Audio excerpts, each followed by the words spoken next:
low wind sweeps across a darkened horizon, carrying the faint hiss of water against ancient shores. In the half-light, a silhouette appears, a long, slender boat cutting through mist like a memory coming alive. Lanterns flicker along its bow, casting brief sparks of gold across the black waves.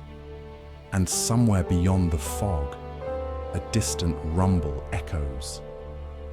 Not thunder, but the heartbeat of an age on the edge of discovery.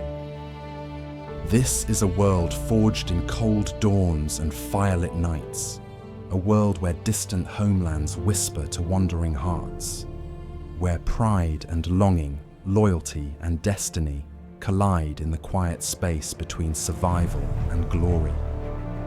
It is a story of journeys carved across rivers and seas, of people who moved not for conquest, but for connection, and in doing so, rewrote the shape of worlds.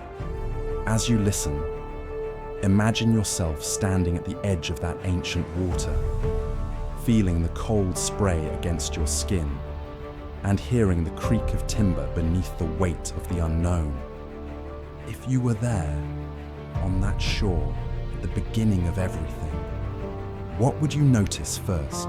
The silence, the mist, or the feeling that the world was about to change forever?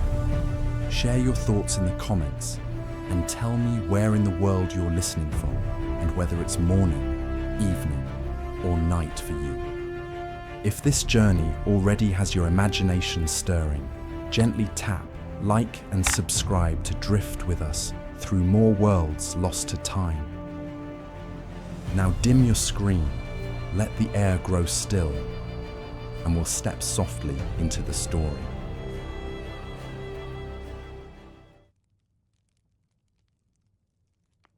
In the quiet glow of a northern dawn, the first Varangian travellers pushed their long, narrow boats into the cold water, unaware of the vast world that awaited them. The shoreline around them was softened by low morning mist, and every breath rose in a pale cloud that drifted upward, before fading into the still air.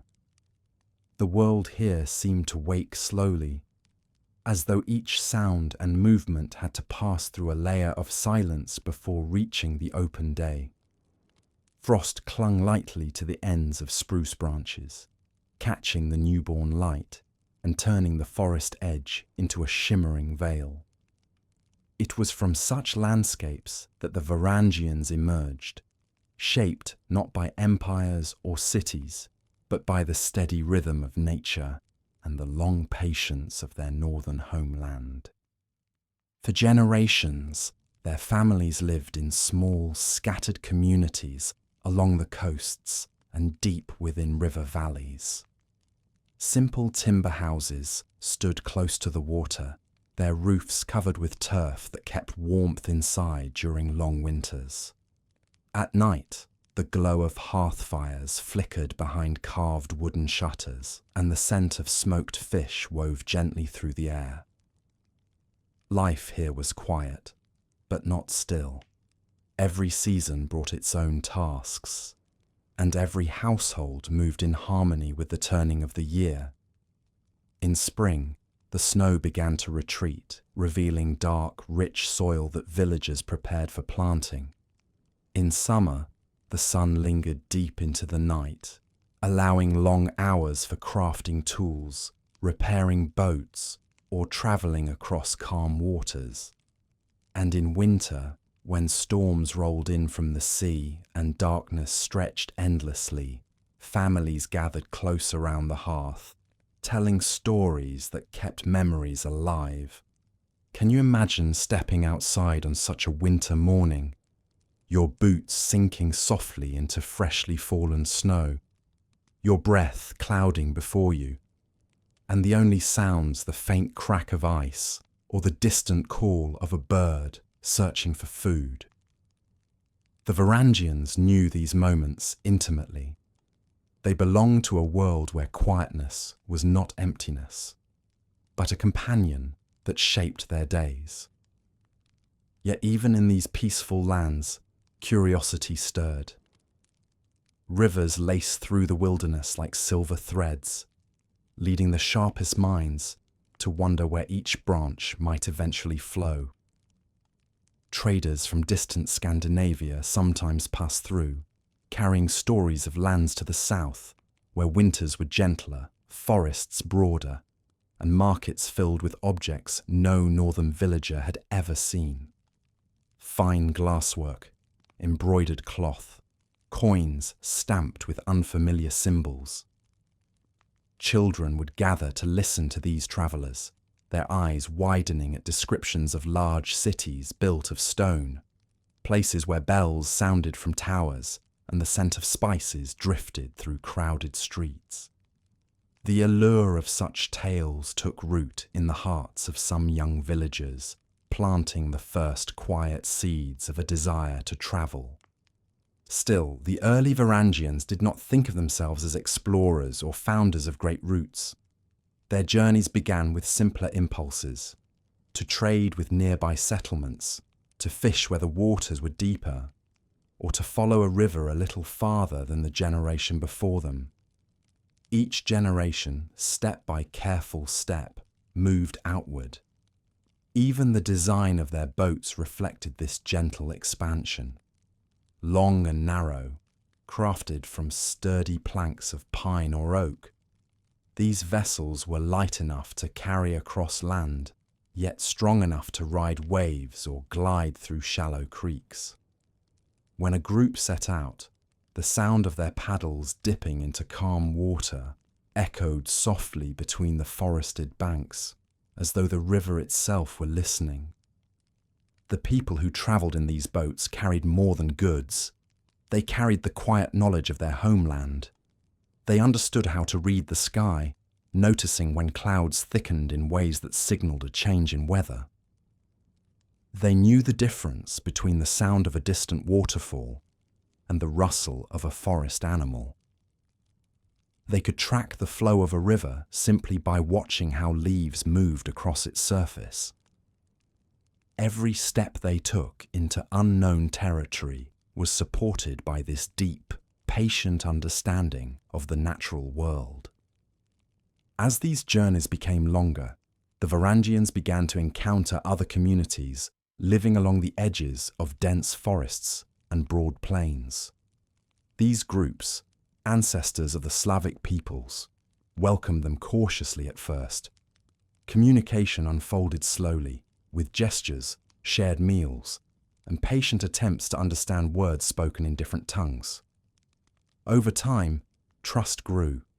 The Varangians brought furs, crafted tools, and small goods that sparked curiosity. In return, they received grains, honey, woven fabrics, and lessons about rivers that wound farther south.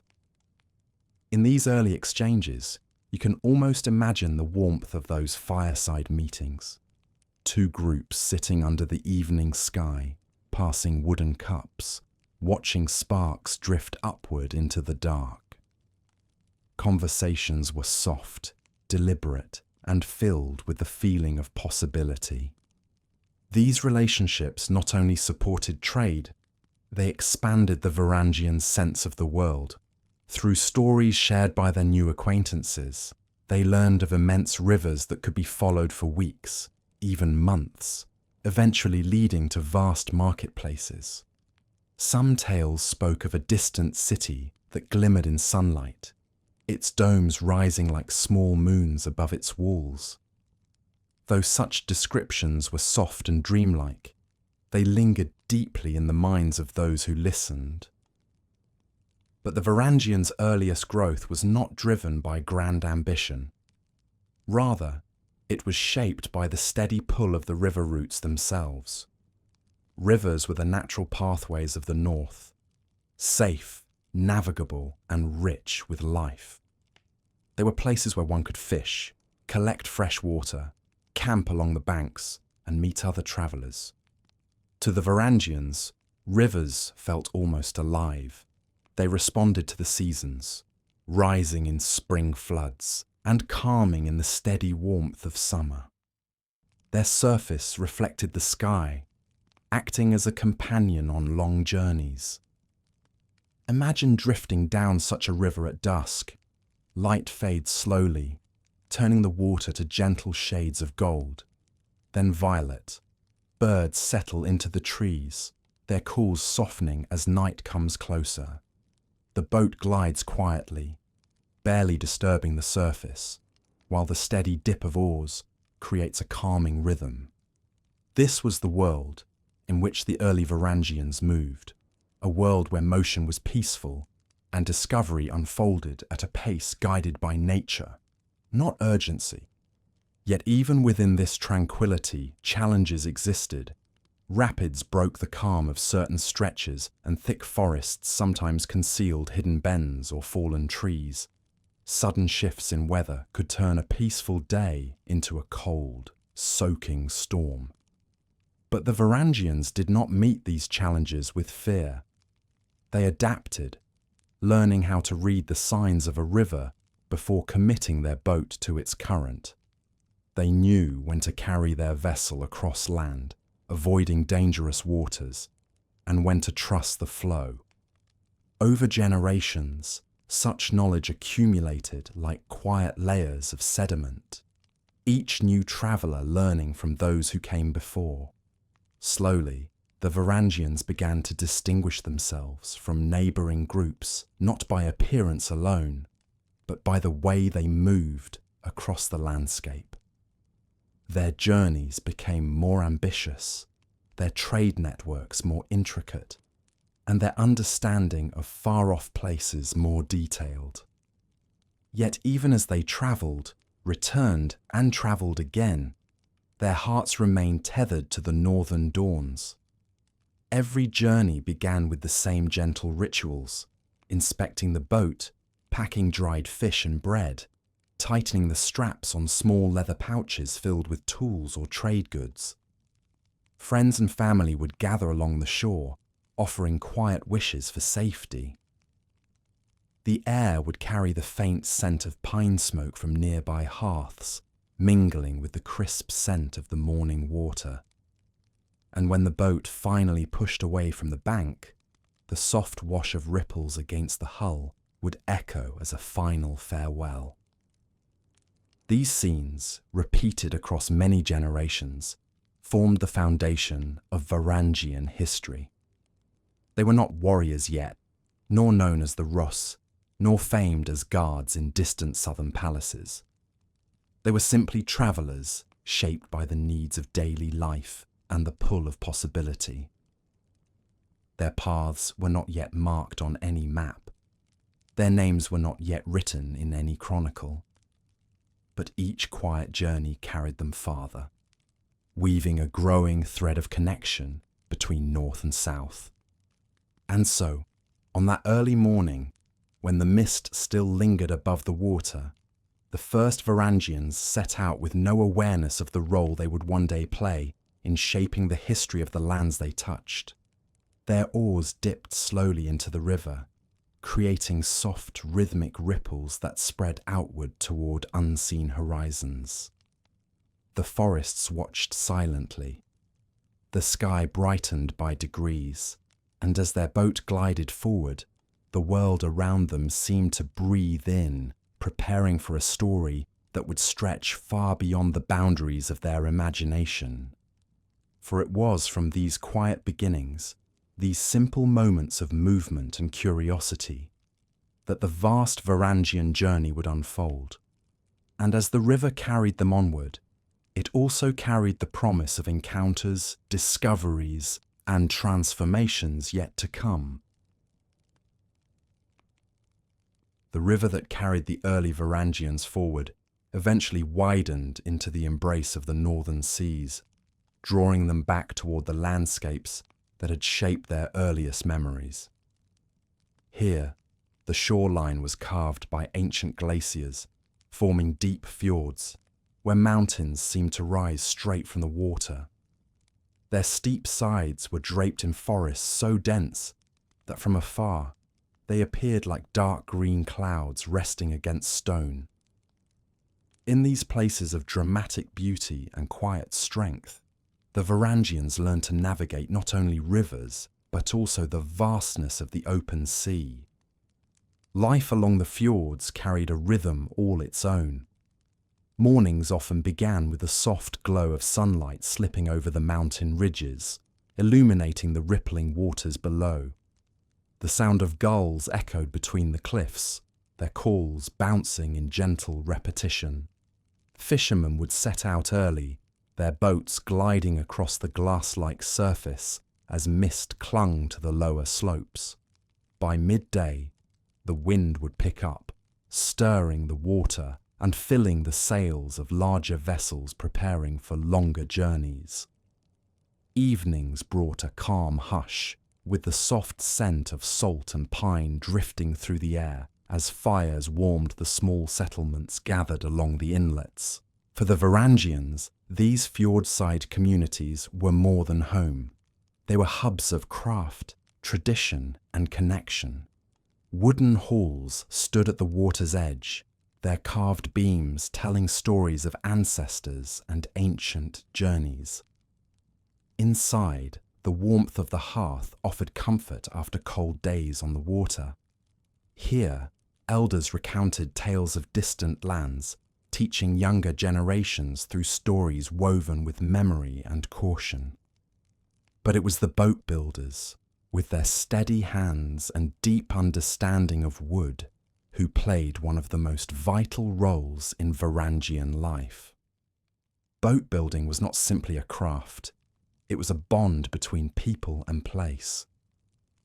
Each vessel began long before the first tool touched the timber. It started in the forest, where the builders walked among tall trees, listening for the subtle creak that revealed the health and age of each trunk. They chose trees with straight grains and the right kind of flexibility, often pine or oak, carefully marking those that would one day become keels, ribs, or planks. The cutting and shaping that followed seemed almost ritualistic, accompanied by quiet conversation and the soft scraping of tools. The scent of fresh wood filled the air as boats took shape slowly, their curves reflecting the contours of the land they would soon explore. Can you imagine standing inside one of these half-finished boats, feeling the cool touch of the wooden frame beneath your fingers, and hearing the faint echo of the fjord winds just outside? Such moments connected the Varangians deeply to their vessels. They knew that every journey depended on the strength and trustworthiness of these creations. As their boats grew more refined, so too did their travels. Small, familiar routes along the fjord edges expanded into cautious voyages across open water. At first, they stayed close to the coastline, letting the mountains guide them like silent guardians. The sea, though beautiful, demanded respect. Its mood shifted quickly, changing from gentle swells to rolling waves within hours. The Varangians learned to read the sea just as they read the forests and rivers, watching cloud patterns, listening to the wind, and noting how seabirds behaved. Every decision to set sail required patience and attention, and every successful journey deepened their confidence. With time, these voyages became part of everyday life.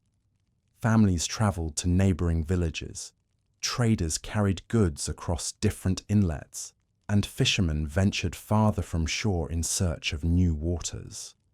The Varangians grew comfortable not only with the movement of the sea, but with the idea that the world extended far beyond the boundaries of their fjords.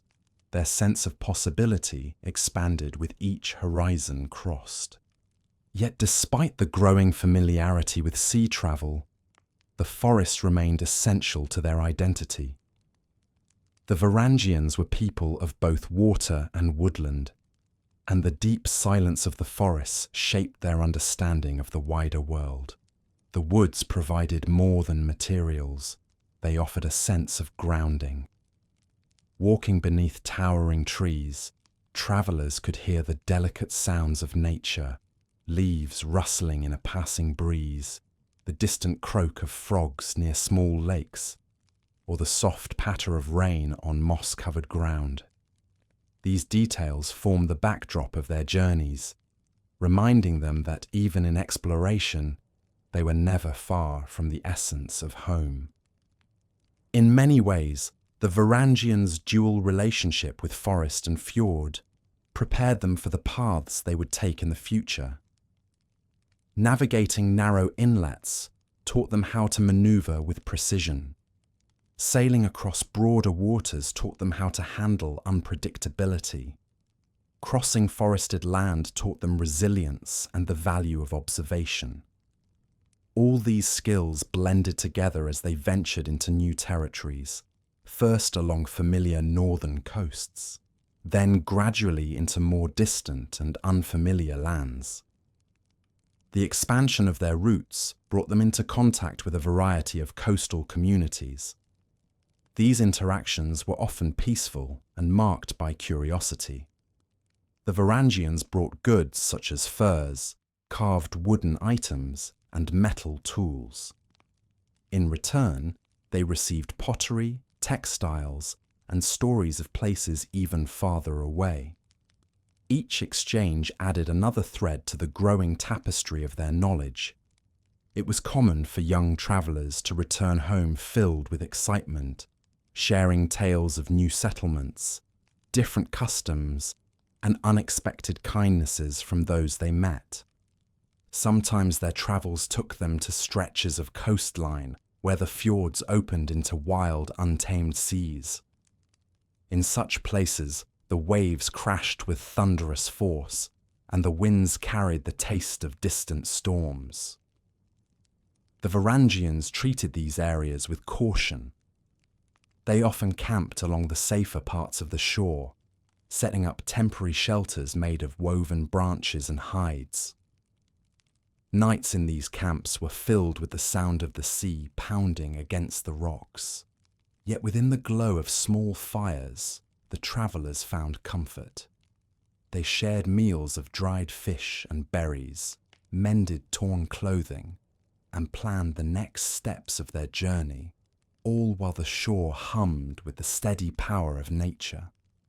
These experiences shaped the Varangians into people comfortable with both solitude and companionship.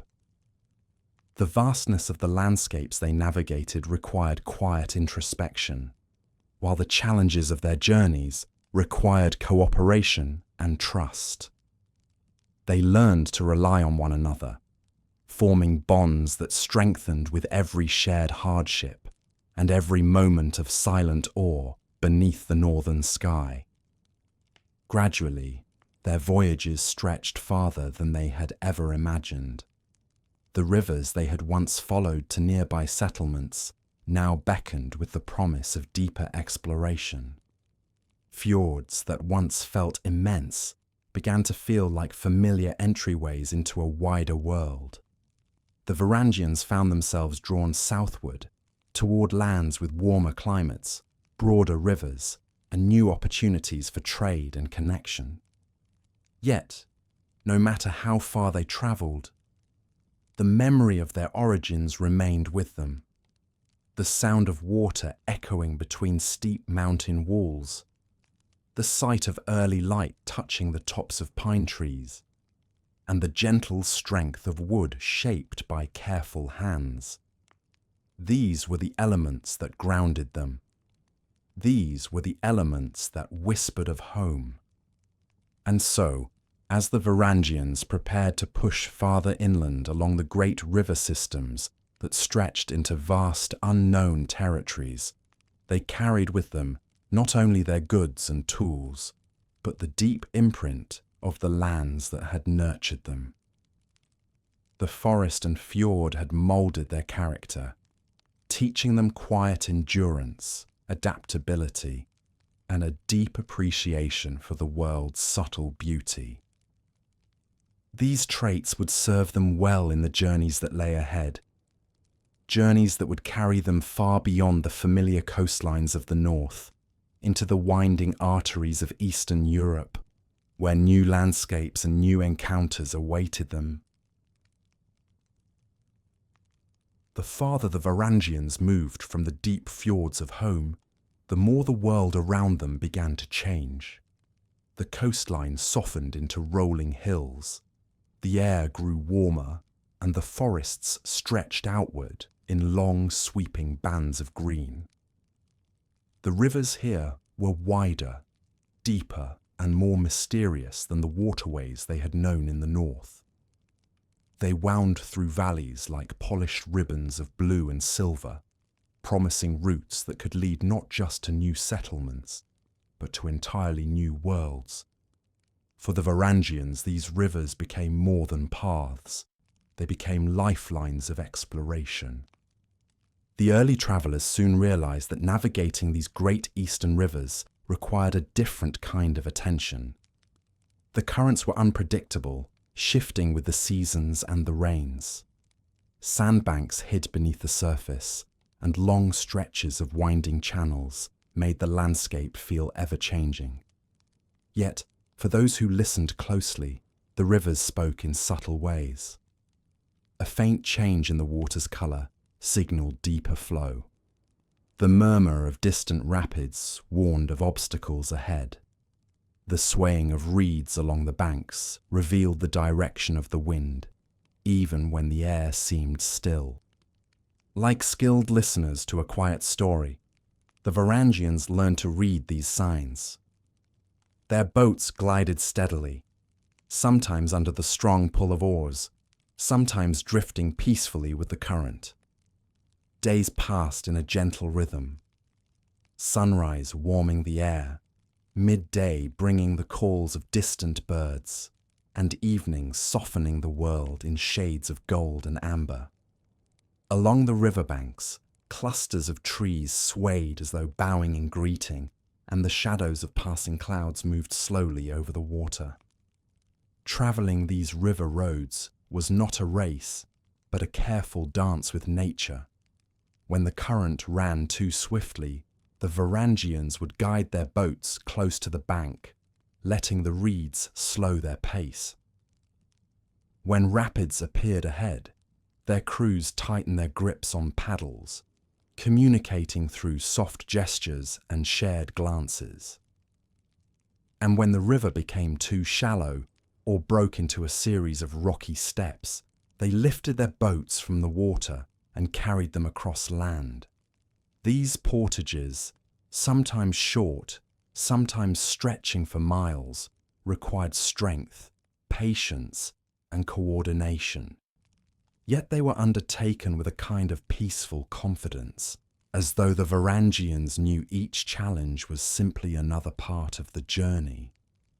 Can you picture them walking along a quiet forest path, their boats resting on wooden poles across their shoulders?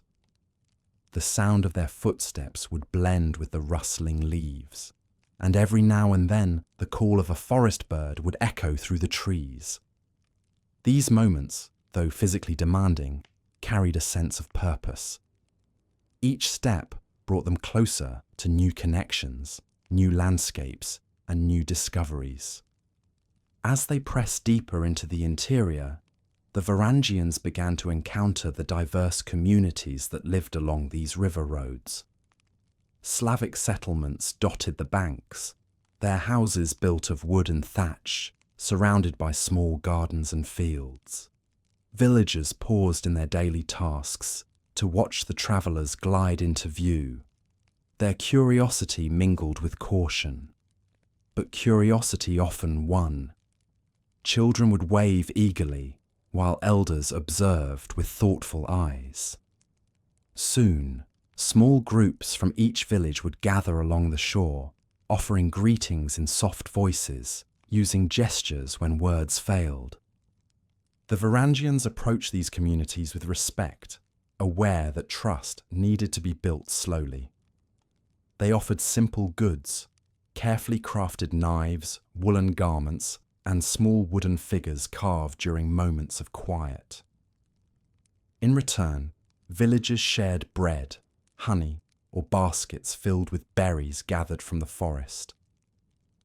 These gentle exchanges created moments of warmth along the long journey. Fireside conversations stretched into the night, as stories flowed between languages in patient, unhurried tones. Some of the stories shared by the villagers carried whispers of distant places. They spoke of rivers that joined to form even greater waterways, of lands where steppe winds blew across vast grasslands, and of markets in the south where merchants from many lands gathered. Certain tales mentioned a great city, a place where stone walls shone in the sunlight, where people walked in garments of fine fabric, and where towers rose like markers of another world entirely. The Varangians listened with quiet fascination, storing these stories in their hearts, like lanterns guiding them onward. Yet the river roads were not only routes of connection, they were also pathways into solitude. Long stretches of the journey passed through untouched wilderness where human presence seemed to fade. Dense forests stretched on for miles, their trunks rising like pillars in a vast natural cathedral. The sound of the oars dipping into the water echoed softly, sometimes accompanied by the distant cry of an eagle or the gentle splash of a fish breaking the surface.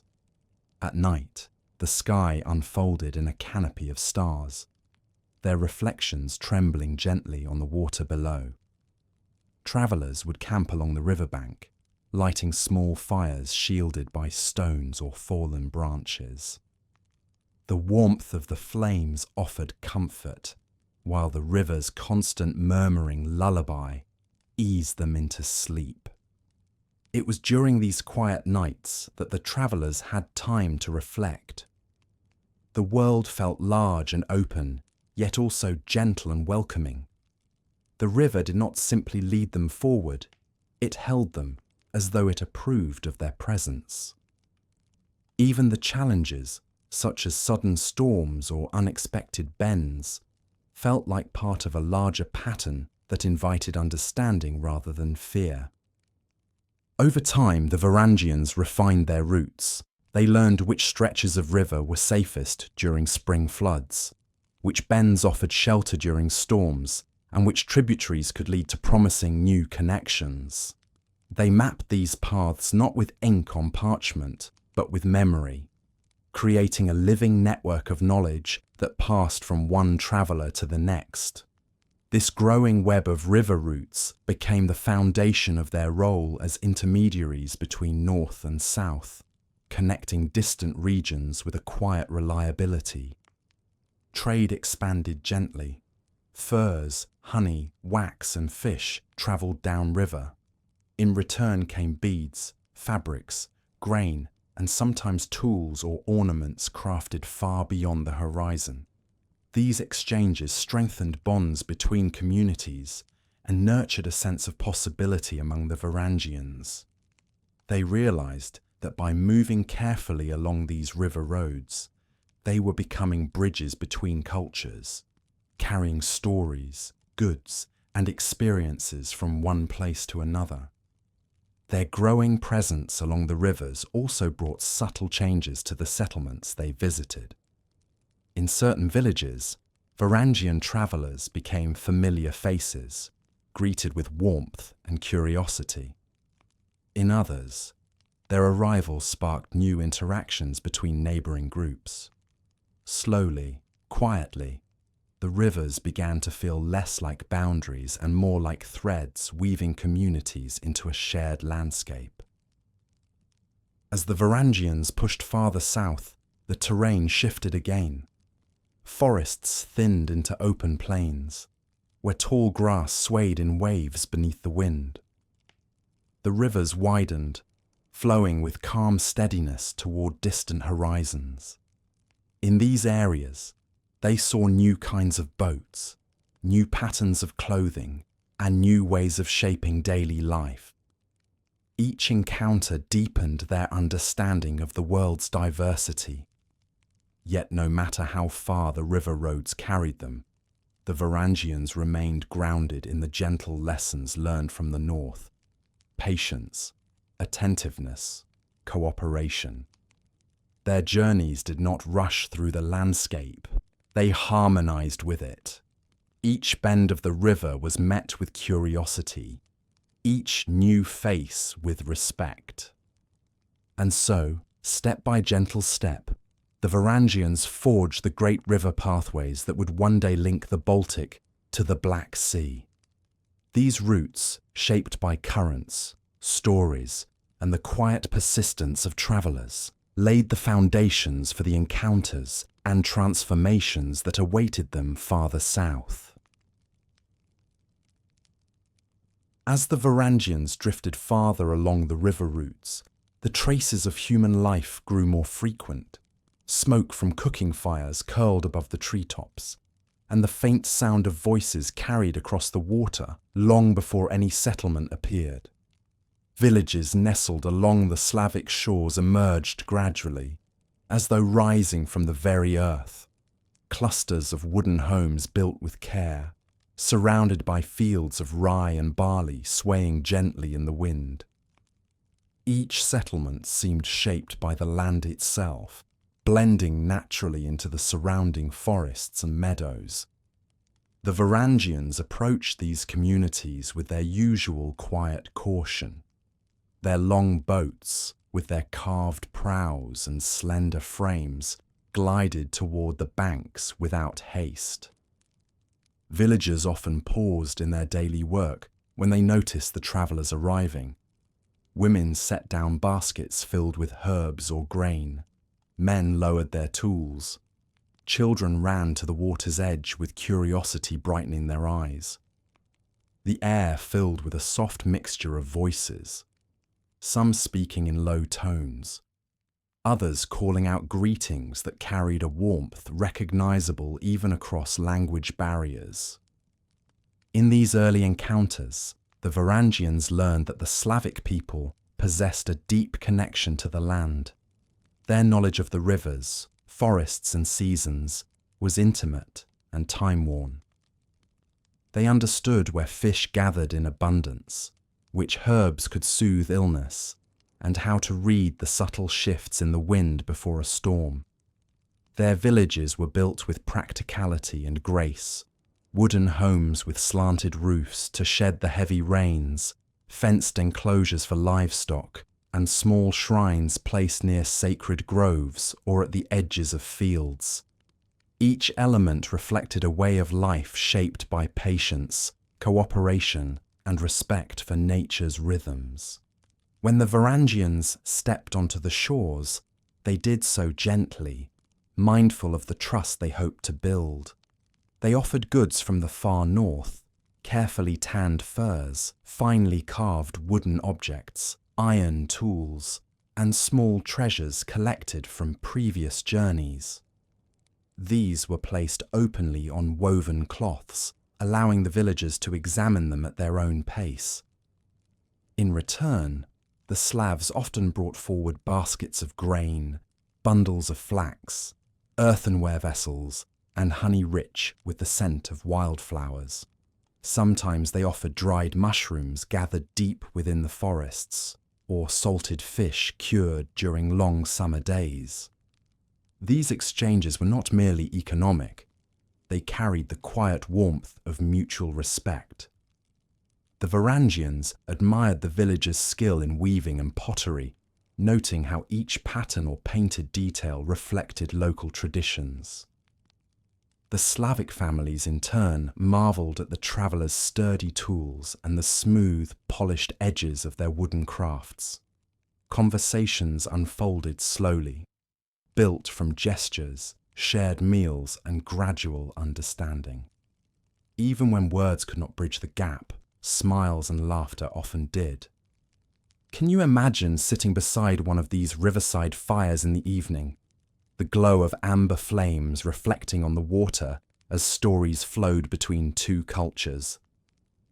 The sounds would be gentle, the crackle of burning wood, the murmur of different voices, the soft chirping of night insects rising into the cooling air. The scent of roasting grain or simmering stew might mingle with the earthy aroma of the riverbank. Such nights formed the beginnings of friendships that would shape the Varangians' future. Through these interactions, the travellers learned valuable insights about the lands they were entering. Villagers pointed them towards safe river crossings, warned them of marshlands where the ground swallowed careless feet, and marked on simple wooden boards the winding paths that led to other settlements. The Varangians listened carefully, grateful for the guidance. In return, they shared knowledge of the northern seas, of weather patterns that shaped distant coasts, and of the tools and methods they had developed for navigating long journeys. But the relationship between the Varangians and the Slavic communities ran deeper than trade or shared information. It was rooted in the rhythm of daily life. When the Varangians stayed in a village for a night or two, they sometimes joined in communal chores, helping repair fences, assisting with fishing nets, or carrying bundles of firewood from the forest. Their strength and skill impressed their hosts, and the Varangians, in turn, admired the quiet cooperation that held each household together. Through work shared side by side, the barriers between traveller and villager faded into a feeling of mutual goodwill. Some Varangians remained longer than others, drawn to the serenity of these riverside settlements. It was not uncommon for a Varangian to develop a fondness for a particular village, returning to it each year as the seasons turned. Over time, a few chose to stay permanently, marrying into local families and becoming part of the community's fabric. These individuals served as bridges between cultures, speaking both languages, understanding both traditions, and smoothing interactions when new groups of travellers arrived. The Slavic shores also taught the Varangians valuable lessons about the spiritual landscape they now travelled. Many villages held ceremonies honouring the spirits believed to reside in rivers, forests, and fields. Small wooden figures stood near sacred groves, and offerings of grain or flowers were placed beside ancient stones. While the Varangians had their own spiritual beliefs rooted in the northern lands, they approached these customs with respect. They observed the quiet moments of reverence, sensing in them a familiar connection to nature's mysteries. In these shared acts of humility before the forces of the natural world, the two societies found common ground. As the Varangians grew more comfortable along the Slavic shores, they noticed how the rivers themselves seemed to shift character with each passing mile. Some stretches flowed through dense forests where branches reached over the water like sheltering arms. Others opened into wide floodplains where grasses rippled under the breeze. Villagers explained that the rivers were not just pathways, they were living beings with moods, dangers, and gifts. To travel them required not only skill, but wisdom. The Varangians embraced this understanding. With each journey, they refined their instincts, remembering the places where currents tugged unexpectedly, or where river depths changed without warning. They knew that the success of their travels depended not on force, but on harmony with the natural flow. This patient approach endeared them to many communities who came to trust them as reliable traders and respectful visitors. Yet, beyond these peaceful interactions lay a world still unknown. The villagers spoke of larger settlements to the south, where markets bustled with merchants from many lands. They described a network of river routes that connected distant regions, forming an invisible web that linked forests, plains, and far-off seas. The Varangians listened to these descriptions with growing curiosity, sensing that their journeys were only beginning, and so, each time they pushed their boats back into the water, they felt the gentle pull of the river leading them onward. Behind them lay the warmth of Slavic villages, places where trust had taken root and friendships had formed. Ahead lay the promise of new encounters, new challenges, and new paths to explore. The river carried them deeper into lands where cultures mingled, where opportunities expanded, and where the Varangians would gradually shift from visitors to influential participants in a changing world. As the Varangians continued their journeys along the great river networks, their presence along the Slavic shores shifted almost imperceptibly from that of wandering traders to something more deeply rooted. Each season brought them farther south, and each return journey wove them more tightly into the tapestry of the lands they traversed. What had begun as simple exchange, goods for goods, kindness for kindness, slowly evolved into ongoing relationships, and from those relationships, a new identity took shape. Bit by bit, the Varangians and the people of these riverlands began forming the earliest threads of what would one day be known as the Rus. This transformation did not happen abruptly. It grew softly, as many historical shifts do, carried by the rhythm of daily life rather than the clash of dramatic events. In the mixed settlements where Varangians chose to stay through winter or return year after year, a blending of customs developed almost naturally. Wooden halls slowly took on architectural styles from both cultures, clothing incorporated northern patterns and local dyes. And the once distinct languages began to intermingle in marketplaces and across shared hearths. In one settlement after another, you might picture the same gentle scenes unfolding. A Varangian trader sitting beside a Slavic elder, learning the local dialect through familiar gestures. A northern woodworker showing a child how to carve a small figure from a scrap of pine. The child laughing when curls of fragrant shavings fell to the ground. Women from both cultures weaving together, their hands moving in rhythm as they exchange stories about family, seasons, and dreams for the future.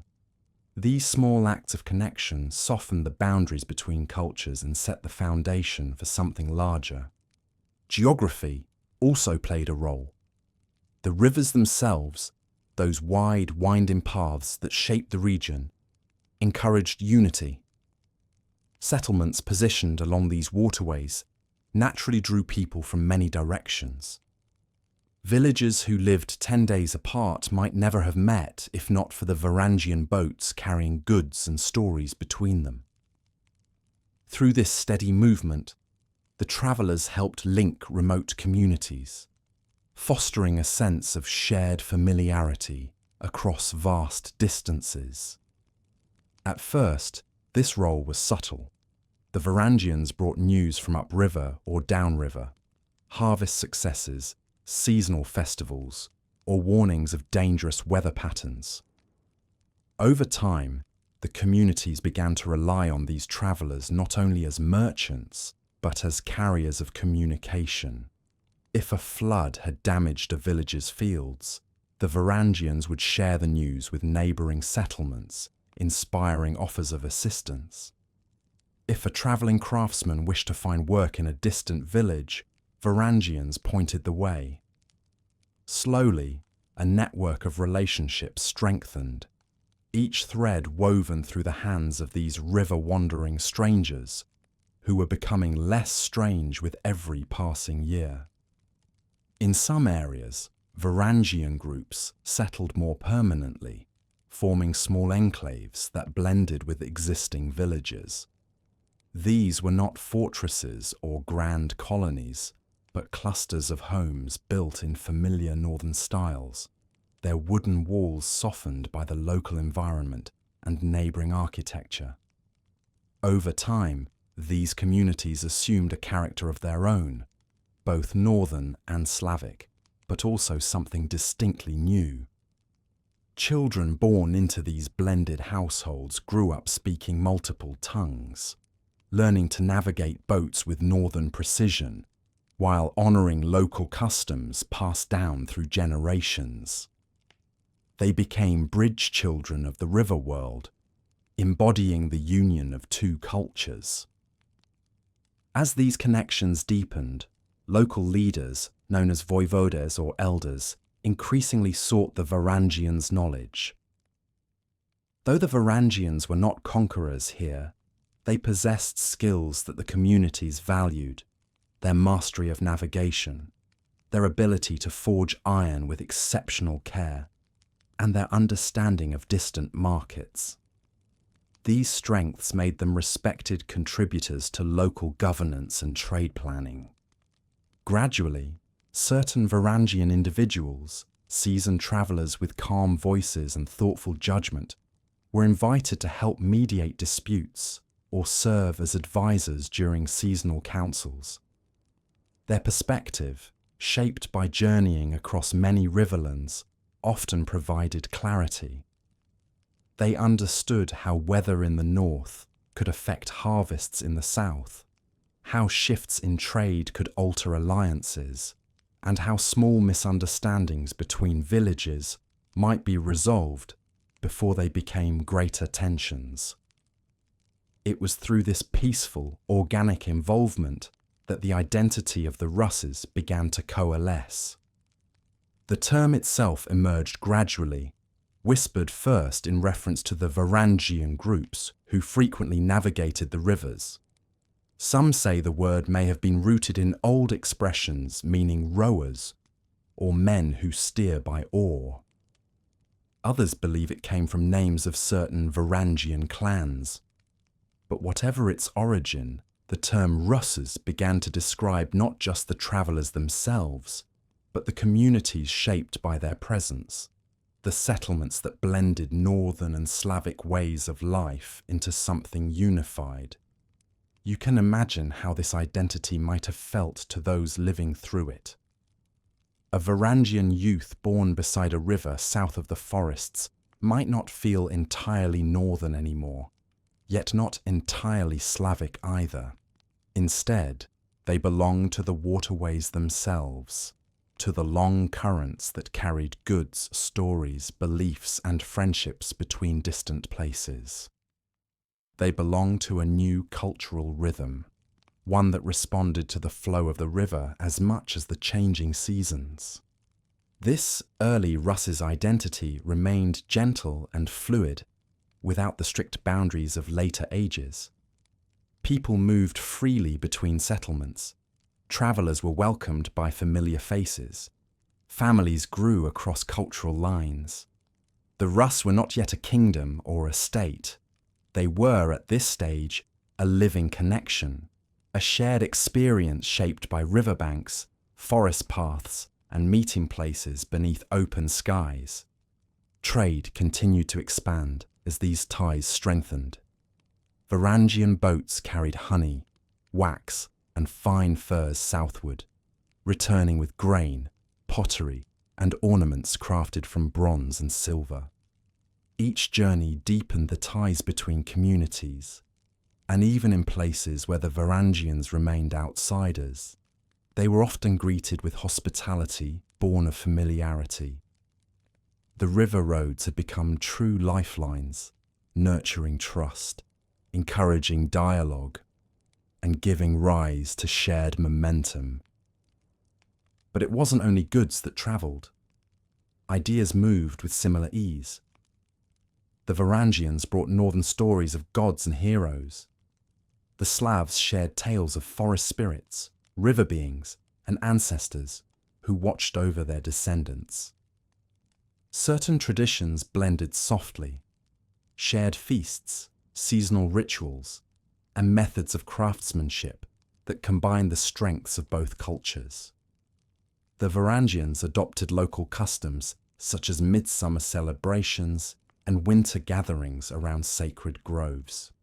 The Slavs, in turn, learned new boat-building techniques, refined their metalwork, and embraced certain northern artistic patterns. The river became not just a path of trade, but a channel of cultural exchange. As seasons passed, a handful of Varangian elders began to see an emerging vision. That these lands, these lush riverbanks, these growing settlements, these promising connections could be more than transient stops along the trade routes. They could become a place to call home, a place where roots could grow as deeply as the pines of the north. And so, while many travellers continued their long journeys year after year, others chose to stay.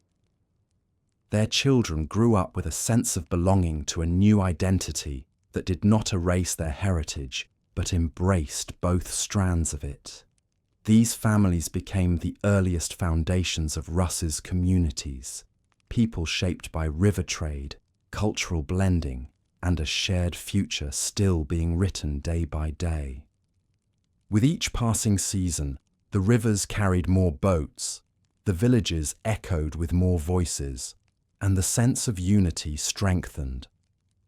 The early Russes were forming, not through conquest or commands, but through gentle relationships, steady trade, and the quiet merging of lives along the water.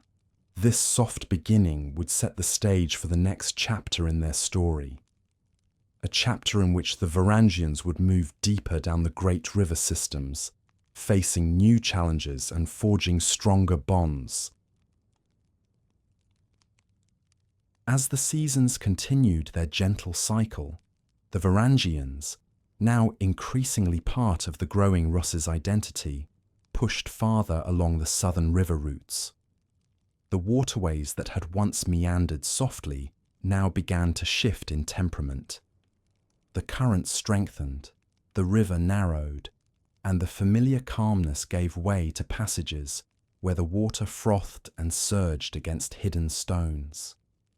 These were the rapids, natural thresholds that marked the transition between the quiet northern riverlands and the more complex networks of the southern routes. To the Varangians, the rapids were neither obstacles nor enemies. They were simply part of the river's natural voice, a louder chapter in a long and varied song. Still, approaching them required care. From a distance, the sound carried clearly, an insistent tumbling rush that echoed through the surrounding hills. Mist rose from the churning water, drifting across the surface like soft, wandering clouds. Birds circled overhead, their calls blending with the steady roar. Travellers gathered on the riverbank to observe the rapids before attempting passage.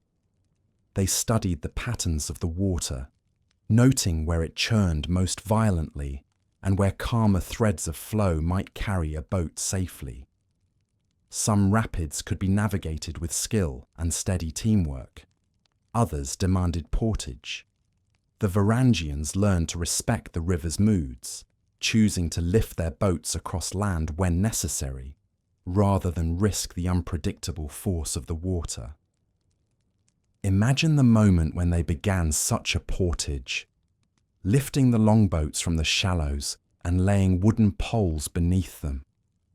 The sound of creaking timber, the soft grunt of effort, and the rhythmic footfalls of the crew created a steady pulse through the forested paths.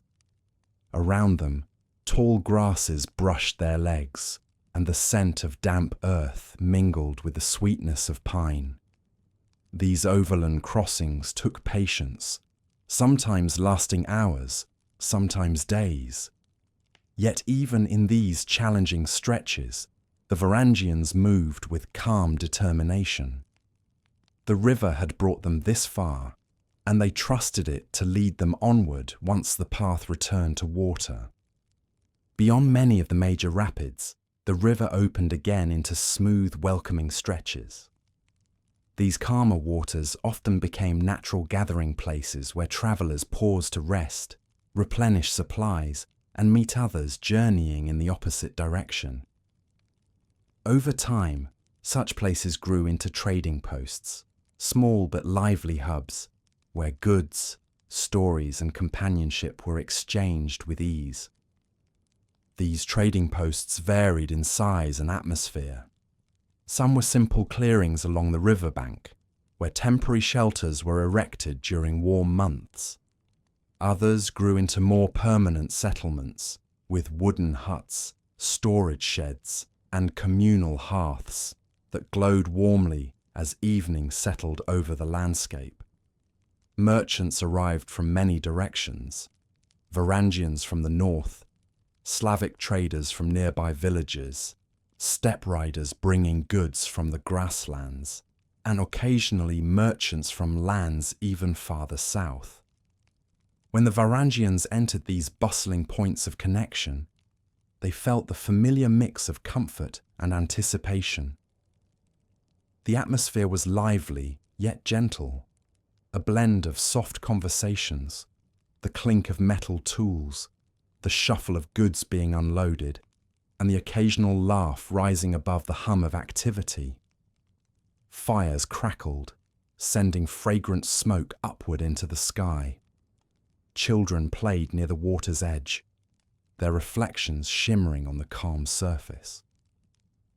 The air carried the scent of dried fish, fresh bread, and sometimes the unexpected sweetness of imported fruits. Here, the Varangians found opportunities not only to trade, but to learn.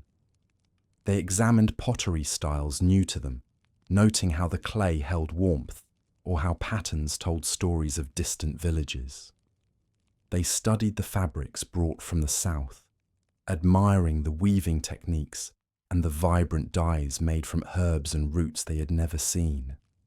From steppe merchants, they discovered strange musical instruments carved from bone or wood, their melodies carried by the wind in haunting, beautiful tones. Can you imagine sitting beneath a simple wooden shelter at one of these posts as dusk settled in, listening to travellers share tales of long journeys, watching the colours of the sky shift from gold to violet, and feeling the river's calm presence just beyond the shore? These evenings, filled with companionship and quiet exchanges, strengthened the sense of community among all who travelled the river roads. Such trading posts also fostered deeper alliances. Leaders from nearby settlements sometimes gathered here to discuss harvest needs, seasonal concerns, or matters of mutual benefit. The Varangians, respected for their broad knowledge and calm diplomacy, often served as mediators. Their familiarity with diverse regions gave them a unique perspective, enabling them to offer insights that others found valuable. Whether advising on trade routes, helping reconcile misunderstandings, or simply sharing experiences from faraway places, the Varangians played a key role in nurturing peace and cooperation along the river systems. Yet the rapids and trading posts were more than places of commerce and communication. They were thresholds between worlds.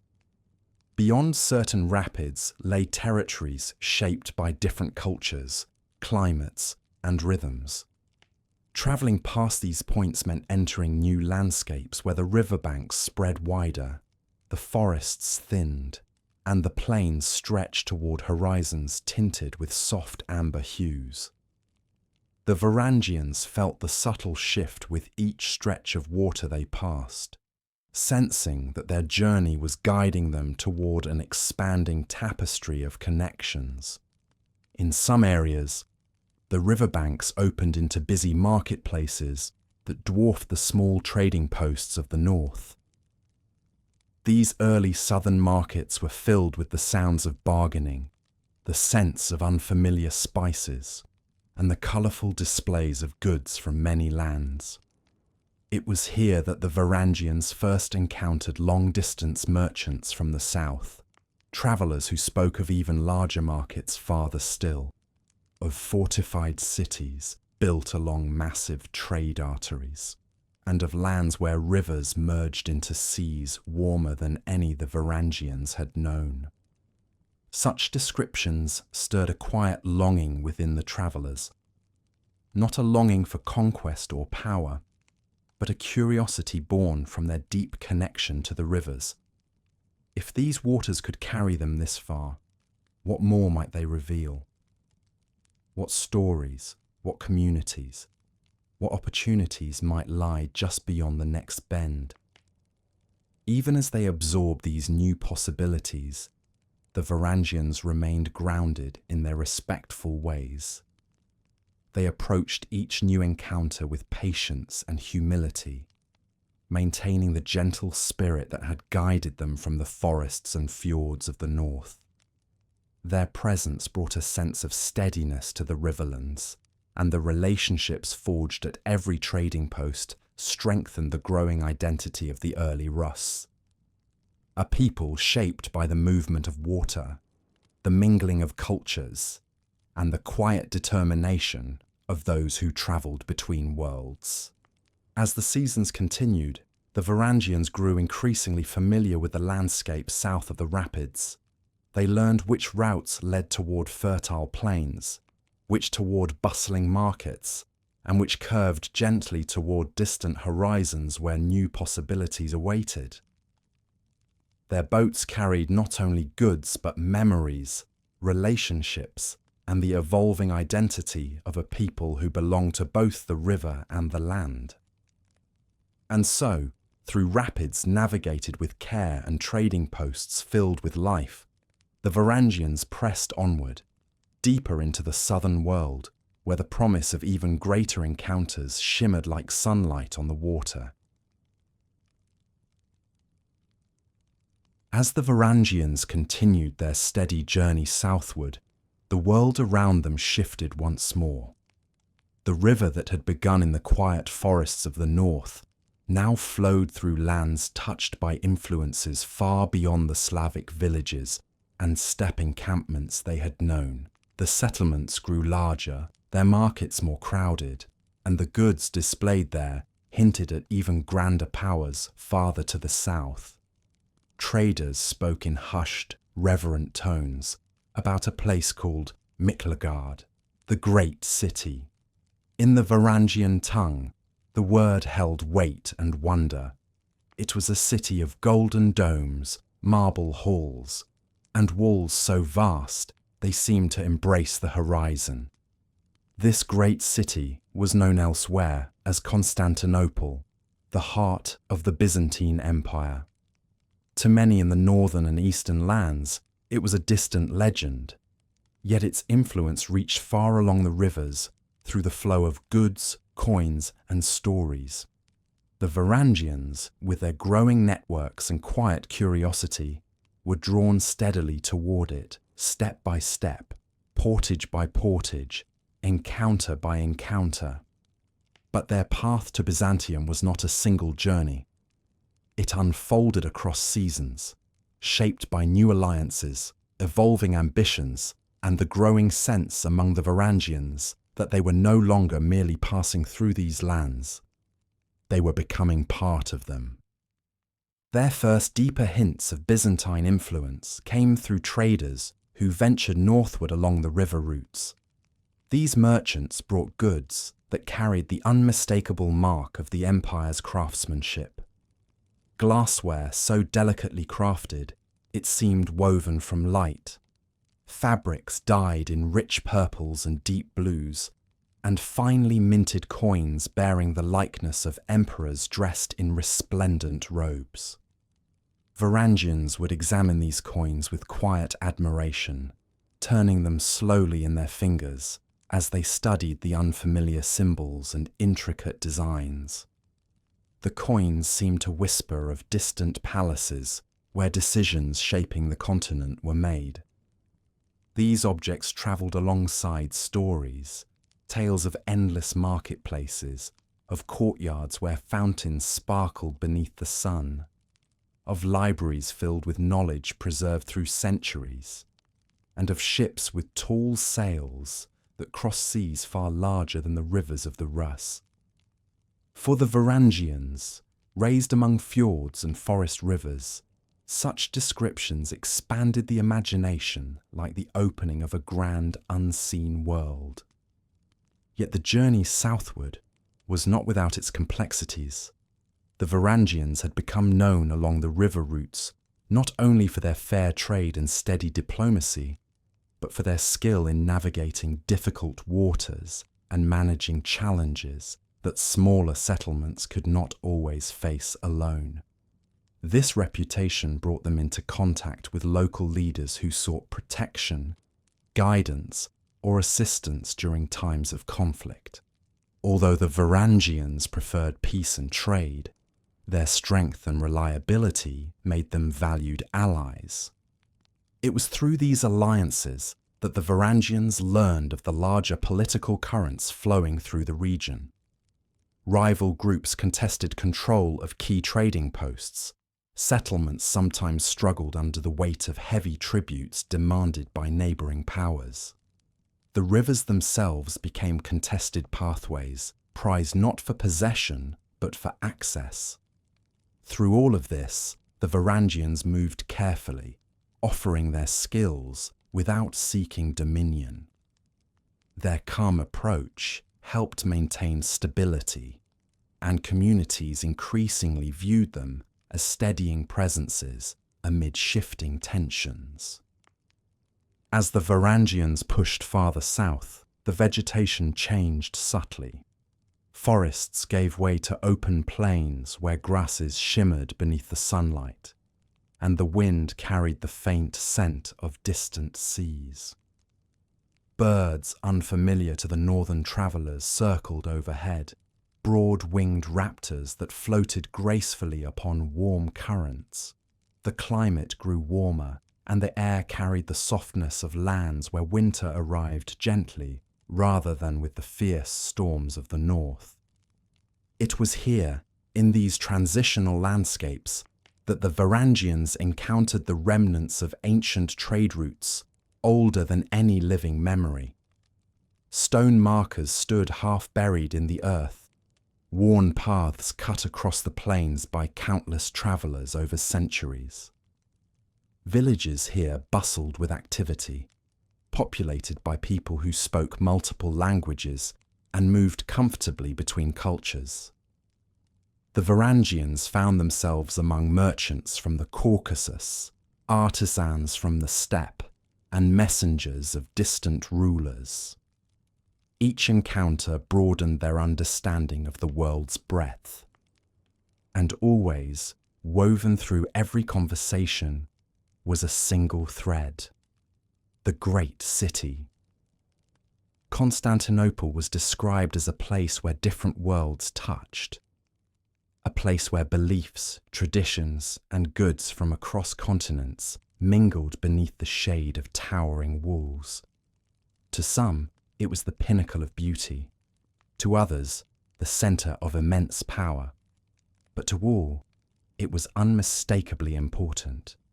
The heart of a vast and sophisticated empire that shaped the rhythm of trade and diplomacy far beyond its marble gates. By the time the Varangians reached the edges of the Black Sea, the great expanse of water that lay between them and Byzantium, they had already changed. They were no longer simply northern traders following the rivers. They had become intermediaries between distant worlds, respected navigators of vast networks, and seekers of opportunity in lands increasingly interconnected. Their identity as the Russes blended their northern origins with the customs, languages, and rhythms of the riverlands. And now, the sea before them invited yet another transformation. The Black Sea was unlike anything they had experienced. Its horizon stretched far beyond the familiarity of fjords or winding rivers. Its moods could shift suddenly, from serene expanses of shimmering blue to rolling waves that thundered against distant shores. The Varangians approached the coastline with a mixture of wonder and humility, setting up camps where they could study the tides, learn from local sailors, and prepare their boats for the challenges ahead. Can you imagine standing at the water's edge with them at dawn, the sun rising as a soft band of gold across the sea? The scent of salt mingling with fresh river air, the cries of seabirds cutting through the stillness, the rhythmic sound of waves brushing against pebbled shores. It was a moment of quiet awe, a reminder that their journey had carried them farther than any Varangian of previous generations might have dreamed. Their first crossings were cautious and carefully planned. They followed the coastline, stopping at small harbours where Greek-speaking merchants exchanged goods with local traders. These harbours introduced the Varangians to the architectural grace and artistic expression characteristic of Byzantine culture. Small chapels with frescoed walls, carved stone pillars bearing intricate patterns, and market stalls adorned with objects crafted with exceptional precision. Everywhere, the Varangians sensed the presence of a sophisticated world that pulsed with energy and purpose. Though these early encounters were brief, they seeded a longing to see the great city itself, to stand outside its legendary walls, to walk its bustling markets, to witness the empire that shaped the trade systems of half a continent. And while the journey ahead remained long and filled with unfamiliar challenges, the Varangians approached it with the same calm determination that had carried them across countless rivers. Their role as travellers, mediators, and traders was evolving once more. Ahead lay the threshold of Byzantium, a gateway to new possibilities, deeper transformations, and relationships that would shape not only their future, but the future of the lands they had come to call home. And so the Varangians continued their voyage, guided by the stories of Miklagard and the shimmering promise of a world where northern stoicism would meet southern grandeur. The closer the Varangians came to Constantinople, the more the world seemed to widen around them. The river routes that had carried them from the quiet forests of the north now opened into vast bodies of shimmering water, and the hum of distant cultures grew ever stronger. The Black Sea spread before them like a mirror of shifting blue and silver, its surface rippling softly beneath the touch of wind. For the Varangians, river travellers accustomed to narrow bends and sheltering banks, this immense sea stirred both awe and humility. It felt as though the horizon had been lifted, revealing an expanse that invited them towards something extraordinary. Their boats, designed for rivers yet adaptable for coastal journeys, hugged the shoreline as they moved southward along the Black Sea's edges. The days settled into a quiet rhythm, mornings filled with gentle preparation, afternoons guided by measured oar strokes or soft sails, and evenings spent resting at small harbours or sheltered coves. Each stop brought new encounters, new languages, and new glimpses into the world shaped by the Byzantine Empire. The coastline itself was a tapestry of change. In some areas, steep cliffs rose directly from the water, casting long shadows that drifted across the waves. In others, gentle beaches curved beneath groves of olive trees whose silvery leaves shimmered in the breeze. The air grew warmer, and the scent of salt blended with unfamiliar fragrances. Herbs drying in the sun, fish roasting over open fires, and the faint hint of perfumed oils carried from distant markets. Even the light seemed different here. The sun painted the water in deeper hues, casting reflections that danced like scattered gold. At night, the stars appeared in different patterns than those of the northern sky, reminding the Varangians that they were far from home, but also that the world was bound together by the same quiet heavens. Along this coastal road, the Varangians met traders and sailors from many lands, Greeks with weathered hands and patient smiles, Armenians carrying fine textiles, merchants from the Caucasus bringing carved ornaments and sweet wines, and even travellers from the distant east whose stories reached beyond the edges of the Varangians' imagination. These encounters unfolded in peaceful gatherings along the shore, shared meals, warm laughter, and evenings spent listening to languages that rose and fell like gentle waves. The Varangians had always been keen listeners. They absorbed every detail, piecing together the rhythms of life along the greater trade networks. They learned the names of coastal towns, the customs of local fishermen, and the signs of safe harbours. They also learned that beyond the Black Sea, beyond the final curve of its southern edge, lay the gateway to the city they had long heard about, the Bosphorus. The Bosphorus was not merely a strait. It was a threshold, a slender ribbon of water connecting the Black Sea to the Sea of Marmara, and beyond that, to the heart of Byzantium. Tales told by sailors described its shifting currents, its narrow passageways, and the breathtaking sight of the city that rose along its southern end like a vision from another world. To reach this place was to approach the edge of legend. As the Varangians travelled, the presence of the Byzantine Empire grew more visible. Small forts overlooked coastal cliffs, their stone walls weathered by centuries of sea winds.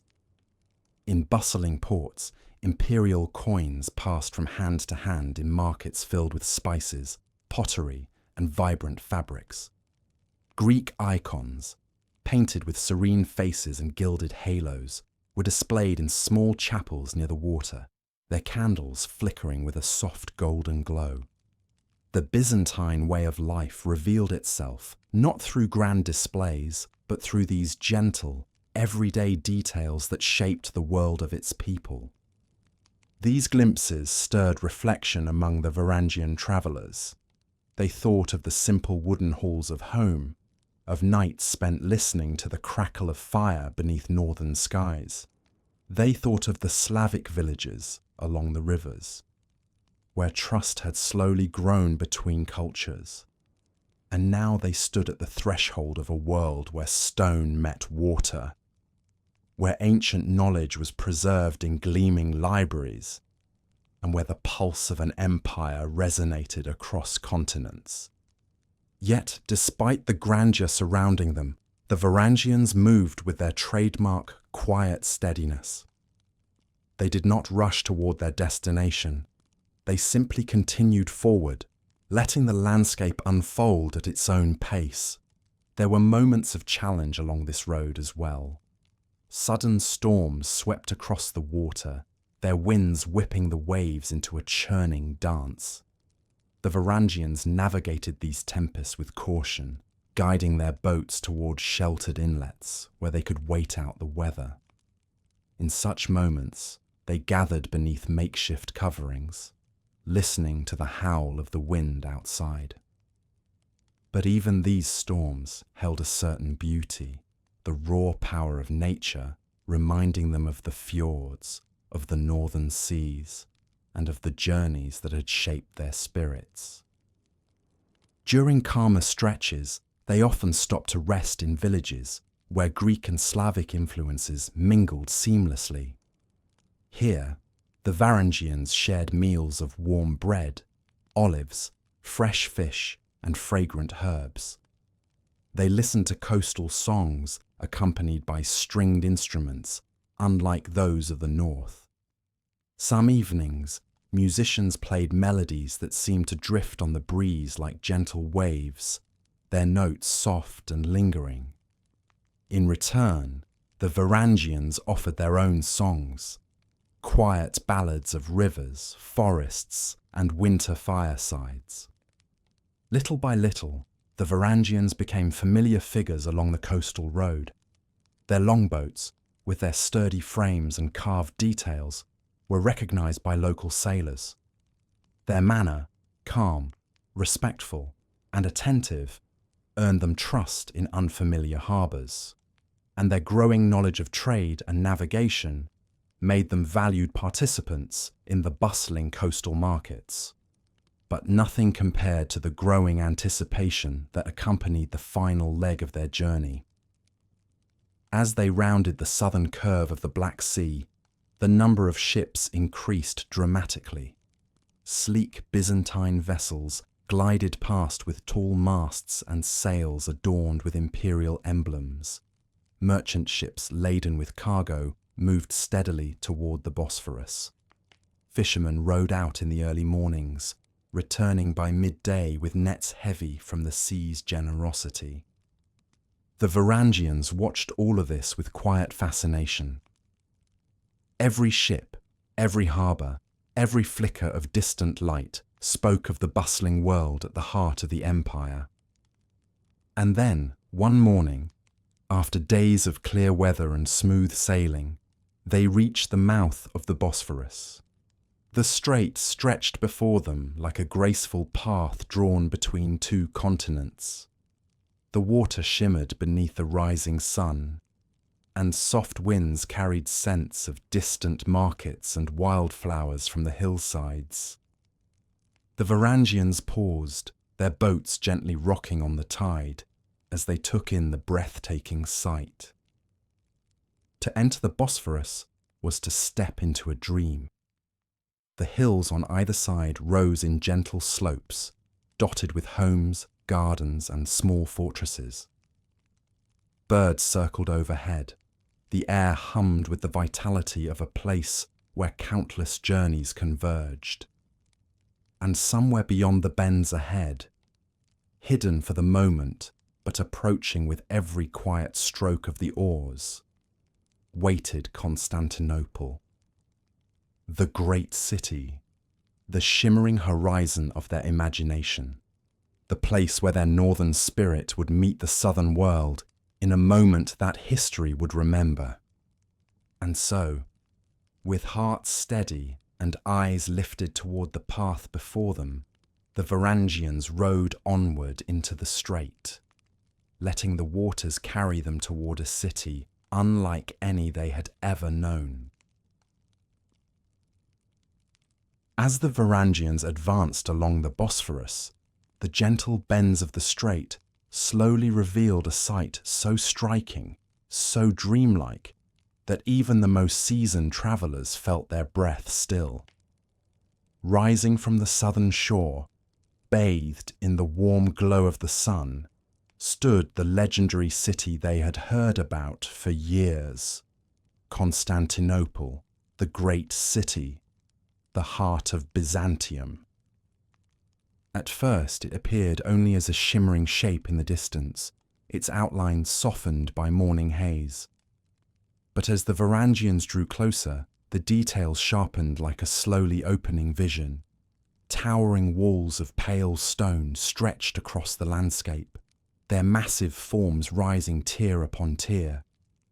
The sea walls met the water with seamless strength, their bases washed gently by soft waves.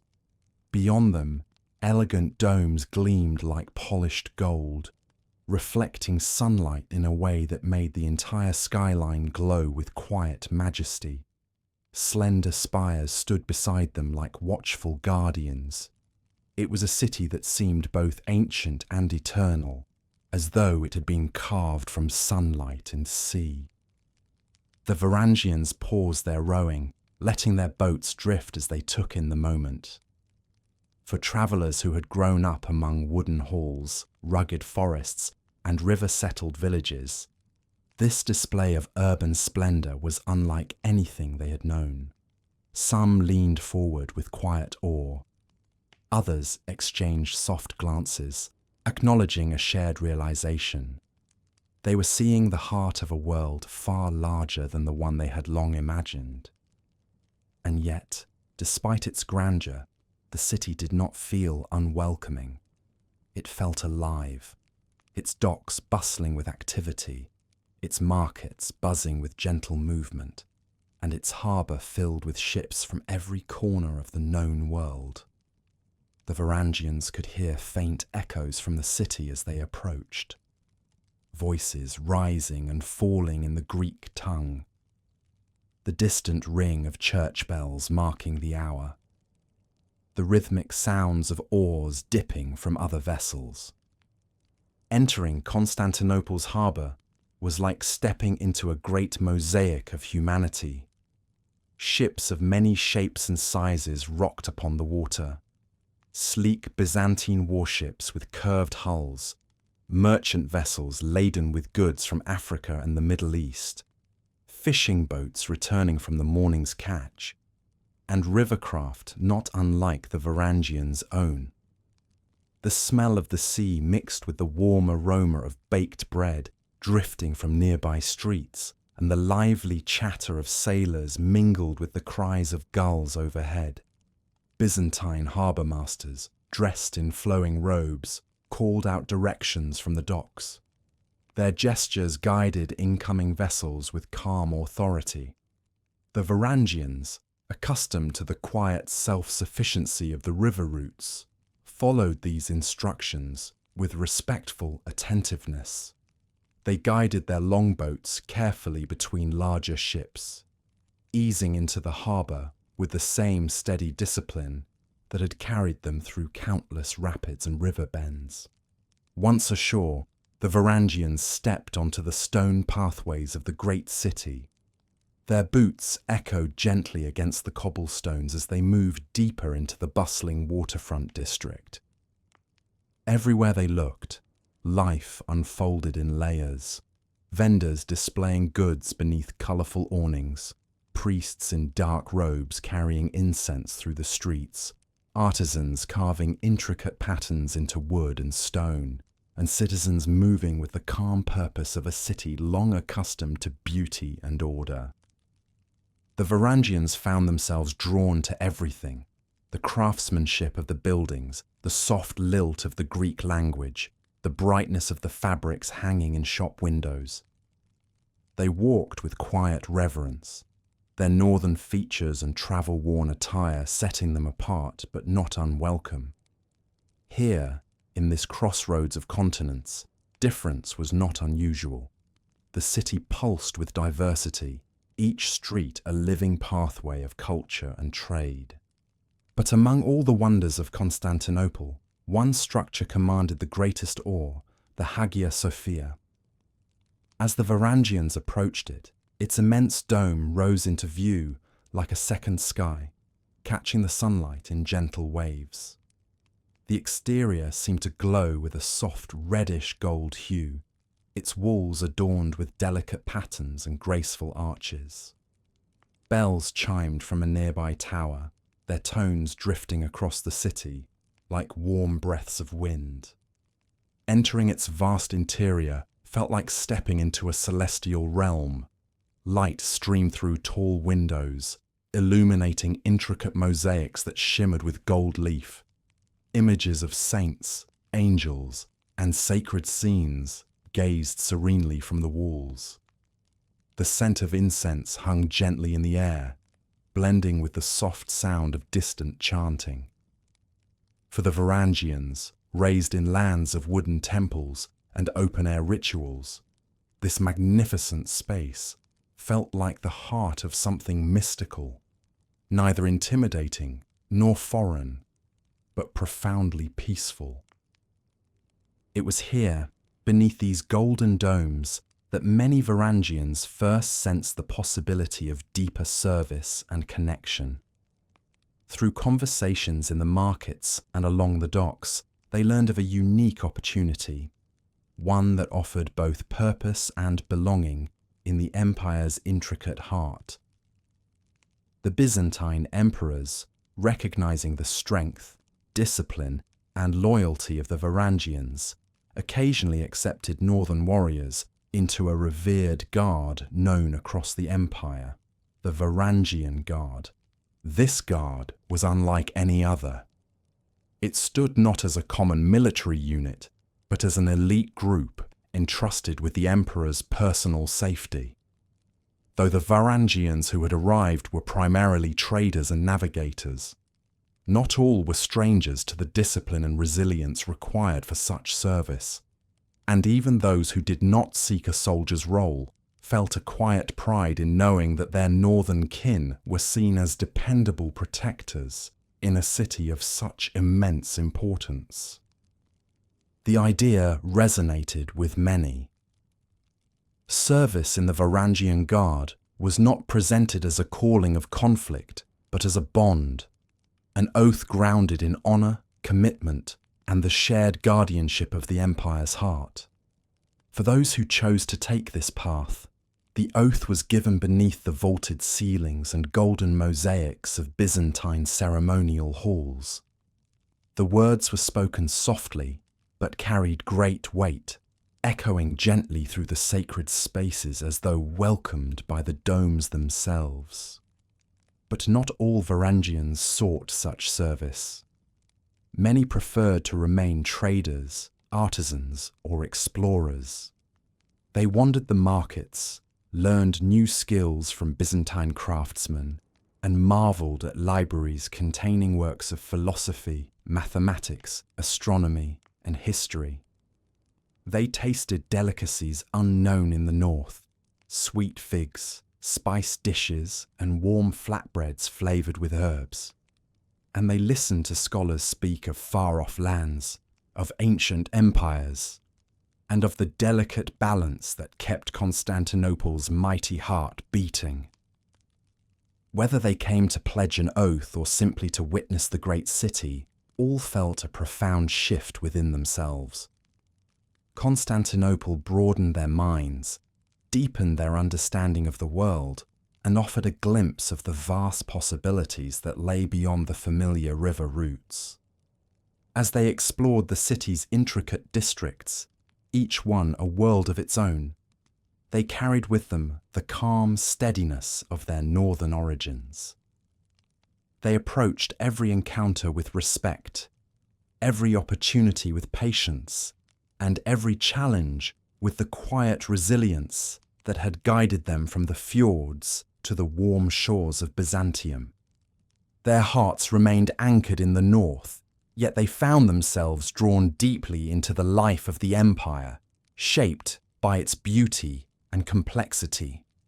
And thus, beneath the golden domes and within the shadow of towering walls, the Varangians took their first true steps into the Byzantine world, a world that would transform them as much as they transformed it. Life within the Varangian Guard did not begin with fanfare or loud proclamation. It began quietly, much like the Varangians themselves, through steady commitment, careful observation, and the gradual weaving of northern resilience into the texture of Byzantine life. Those who chose to pledge themselves to the service of the emperor stepped into a world unlike any they had ever known. Yet, in its own way, it felt familiar. The Guard thrived on loyalty, cooperation, and the deep trust shared among its members. Values that echoed the Varangians' upbringing along the rivers and forests of the north. The initiation into the Guard began with simple rituals of acceptance. New members were brought into the heart of the imperial complex, where soft light filtered through carved stone archways. They walked through long corridors, whose marble floors gleamed beneath their feet. The air carried the faint scent of incense and fresh linen, drifting from nearby chapels and storerooms.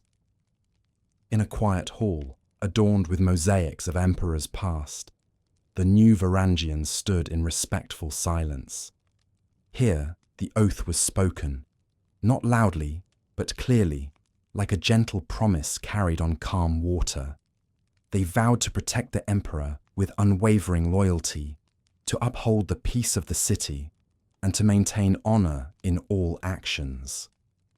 These words carried a sacred weight, yet they were offered with a sense of calm instead of tension. For many Varangians, the oath felt natural. They had been shaped by landscapes that demanded reliability and patience. Their communities had always valued steadfastness, and now those values were entrusted to the safety of the empire's ruler. After the oath, the newcomers were welcomed not as strangers, but as brothers. The Varangian Guard was composed largely of northerners, men who had travelled from similar fjords, forests, and riverlands. Even though they came from different clans or distant villages, a shared spirit connected them. Within the Guard, this spirit found a new home. Their daily life unfolded with gentle discipline. Each morning began before sunrise, when the first warm light brushed the tops of the city's domes. The Varangians gathered in courtyards where the air was fresh and still, their boots soft on the stone ground. Training focused not on aggression, but on harmony, how to move as one, how to protect with precision rather than force, and how to navigate the delicate spaces of the imperial court with dignity. Their weapons, though carefully maintained, were mostly symbolic within the city walls. The Guard was known for carrying long axes, a tool that symbolized their northern heritage more than it threatened violence. These axes gleamed beneath the sun, polished daily with quiet care. Their weight felt familiar, like the memory of forests and fjords embedded in their hands. Yet in Constantinople, strength was measured differently than in the north. Here, strength meant composure. It meant standing quietly near the emperor during ceremonies, offering stability simply by being present. It meant holding a calm expression even when crowds pressed close during festivals or when foreign ambassadors entered the palace with tension hidden beneath polite words. The Varangians learned to embody this serene strength. Their very presence reassured the empire. Between duties, the Guard's members shared the rhythms of daily living. They ate together in long halls where meals were simple but comforting. Warm bread, fish seasoned with herbs, roasted vegetables, and wine diluted with water. Conversations flowed softly, blending many tongues, Old Norse, Slavic dialects, and Greek phrases gathered from life in the city. Laughter rose gently, stories unfolded, and friendships deepened. These friendships formed the heart of the Guard.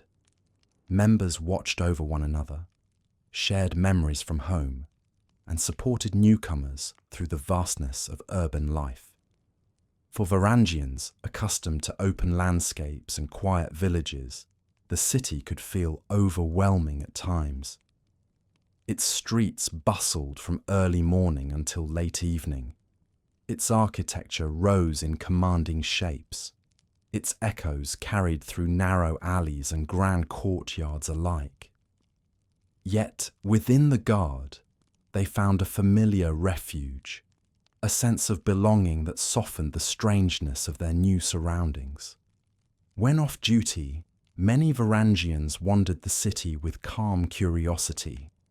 They visited local markets where merchants sold spices, whose fragrances lingered in the air like warm breezes. They examined jewelry crafted from gold and silver, marveling at the delicate artistry. Some became skilled in local crafts themselves, learning how to engrave patterns onto metal or carve decorative designs into wood.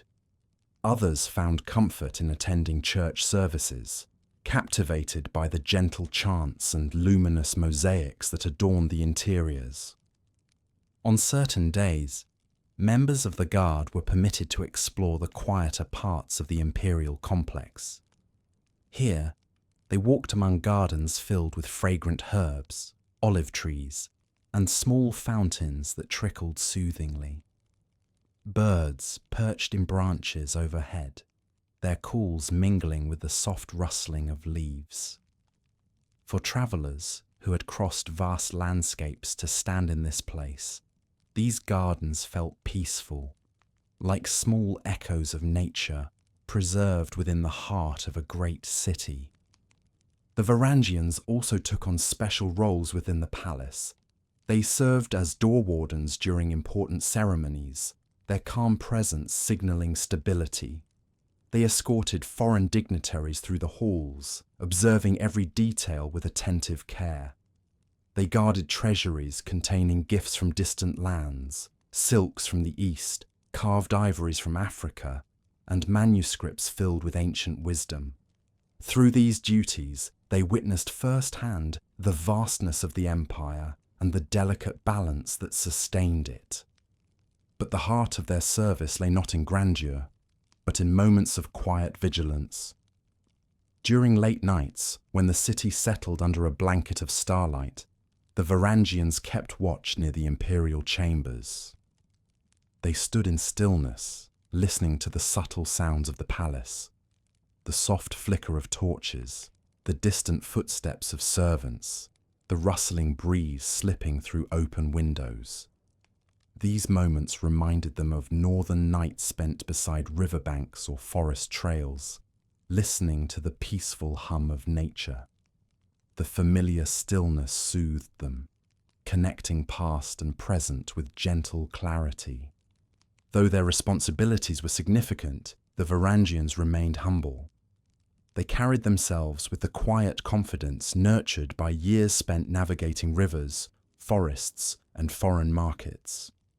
Their reputation grew, not for dominance or force, but for honesty, devotion, and calm strength. Locals spoke of them with respect, seeing in their northern presence a symbol of reliability amid the bustling life of the city. In time, many Varangians saved enough from their service to return home, bringing gifts, knowledge, and stories of the great city. Others chose to settle in the empire, building families and forging new roots. And many remained in the Guard for years, embracing the peaceful routine and the sense of purpose it offered. Through their service, the Varangians became woven into the story of Constantinople, quietly, steadily, like threads added to an intricate tapestry, and in return, the city shaped them, teaching them new rhythms of life and offering a new chapter to their journey. As the sun set over the domes and towers, casting golden light across the palace courtyards, the Varangians felt the gentle merging of two worlds within their hearts, the world they had come from and the world they now served. This merging would guide them forward as their roles deepened and their journeys extended. Life within the Varangian Guard brought the Varangians stability, purpose, and deep companionship, but it never severed their connection to the world they had left behind. Even as they walked beneath the shadow of Byzantine palaces or stood watch beneath marble arches, their thoughts often drifted back to quieter memories. The stillness of northern mornings, the soft patterns of snow along forest paths, and the gentle creak of wooden halls warmed by the glow of fires. These memories were not sources of longing or sorrow. They were gentle reminders of the roots that had shaped them. In time, the rhythm of their service created a new pattern, one that carried them not only through the corridors of Constantinople, but back along the river roads that had first led them south. For many Varangians, travel between these two worlds became a periodic journey, a steady cycle of service and return. The empire recognized the value of this movement. Men who returned to the north often brought with them new skills, tools, and carefully saved wealth. Their presence strengthened the bonds between Constantinople and the settlements along the river routes. When a Varangian's term of service permitted leave, preparations began with quiet excitement. They gathered their belongings, Carefully wrapped coins, small carvings, embroidered fabrics, and sometimes icons purchased from the city's artisans. These were carried with care, not as treasures, but as gifts meant to honour the families and friends waiting far away. Then, accompanied by fellow travellers, they made their way back to the harbour, where the sea breeze carried familiar scents of salt and open water. The return journey northward mirrored their first voyage, but with a new sense of belonging. Now they moved with the confidence of those who knew both worlds intimately. They recognized the rhythms of the coastal winds, the patterns of Byzantine harbours, and the safe passages across the Black Sea. They navigated the straits and sea not as strangers, but as seasoned travellers who could read the sky, sense the shifts of currents, and trust the craftsmanship of their boats. As they left the Sea of Marmara and returned to the Black Sea's broader expanse, the air grew cooler. The colours of the landscape softened into familiar hues, deep greens, earthy browns, and the silvery shimmer of river water in the distance. And when they reached the great river mouths once more, many felt a quiet relief. They were returning to waters that flowed like threads of memory, guiding them back through lands where every bend carried a story. Villages along the riverbanks welcomed them warmly. News travelled quickly when Varangians approached. Messengers running from house to house, children hurrying to the water's edge, elders smiling with recognition. These arrivals were not celebrated with loud feasts, but with gentle gatherings, warm embraces, shared meals, and conversations that stretched long into the night. The Varangians listened to stories of harvests, winter hardships, births, and quiet triumphs. In return, they spoke of Constantinople's beauty, its peaceful gardens, its grand ceremonies, and the deep trust placed in the guard. Families marvelled at the items their returning sons or brothers carried. Byzantine coins that glimmered like tiny suns, silk ribbons dyed in brilliant hues, or wooden carvings shaped in styles unfamiliar to northern eyes. But the true gifts were the stories, tales of a world larger than most villagers had ever imagined, told in calm, steady voices beneath the canopy of stars. For some Varangians, these visits home grew into something deeper.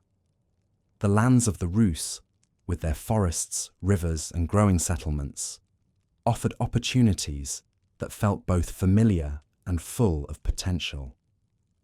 The skills learned in the south proved valuable in the north. Some brought new building techniques, constructing sturdier halls or crafting tools that blended Byzantine finesse with northern practicality. Others helped organize local councils or negotiations between neighboring groups, using the diplomacy they had observed in the imperial court. Gradually, these returning travelers became bridges between two worlds. They carried memories from the north into the heart of Byzantium, and memories from the south into the growing Rus's communities. Their presence helped shape new settlements along key river junctions, places where trade flourished, where cultures mingled peacefully, and where travellers from both directions found welcome. Yet many Varangians eventually felt the pull of the south once more. Their years of service had created deep bonds within the Guard, friendships as strong as family, built through shared duty and quiet vigilance. When the time came to return, they followed the river currents back toward the Black Sea, carrying fresh supplies, new companions, and renewed purpose. The journey south felt different from the journey north. Southward travel was filled with anticipation, the memory of sunlight on marble, the gentle hum of Constantinople's markets, and the familiar sound of church bells drifting across palace courtyards.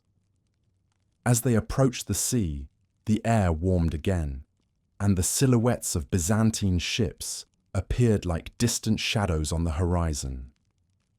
Re-entering Constantinople was like returning to a beloved second home.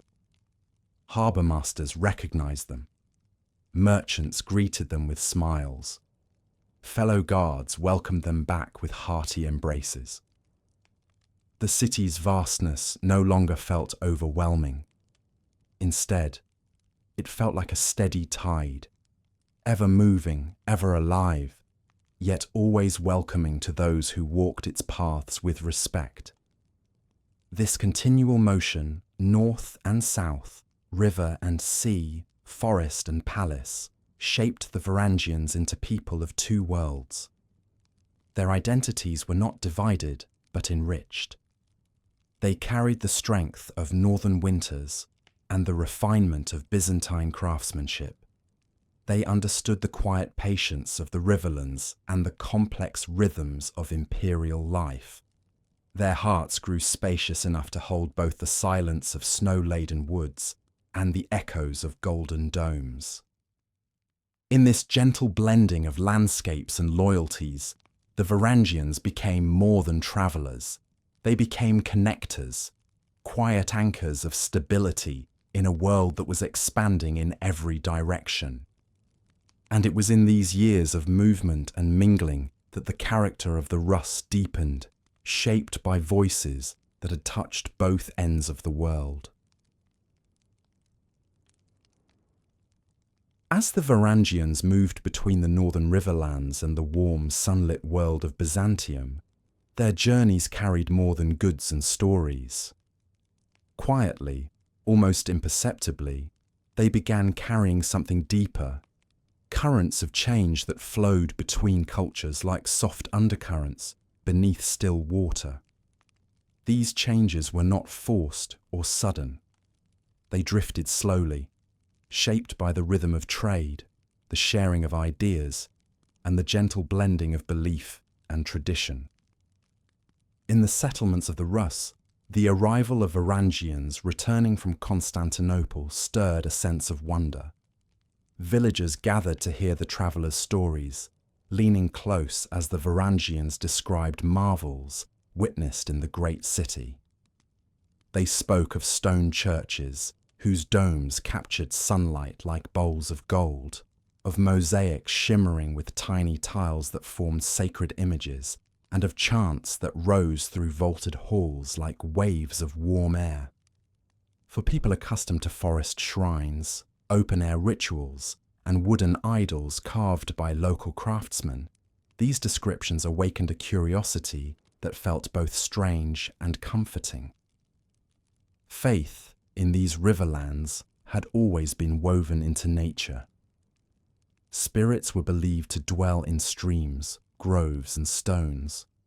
Rituals honoured the cycles of planting and harvest, the return of spring, and the quiet strength of winter.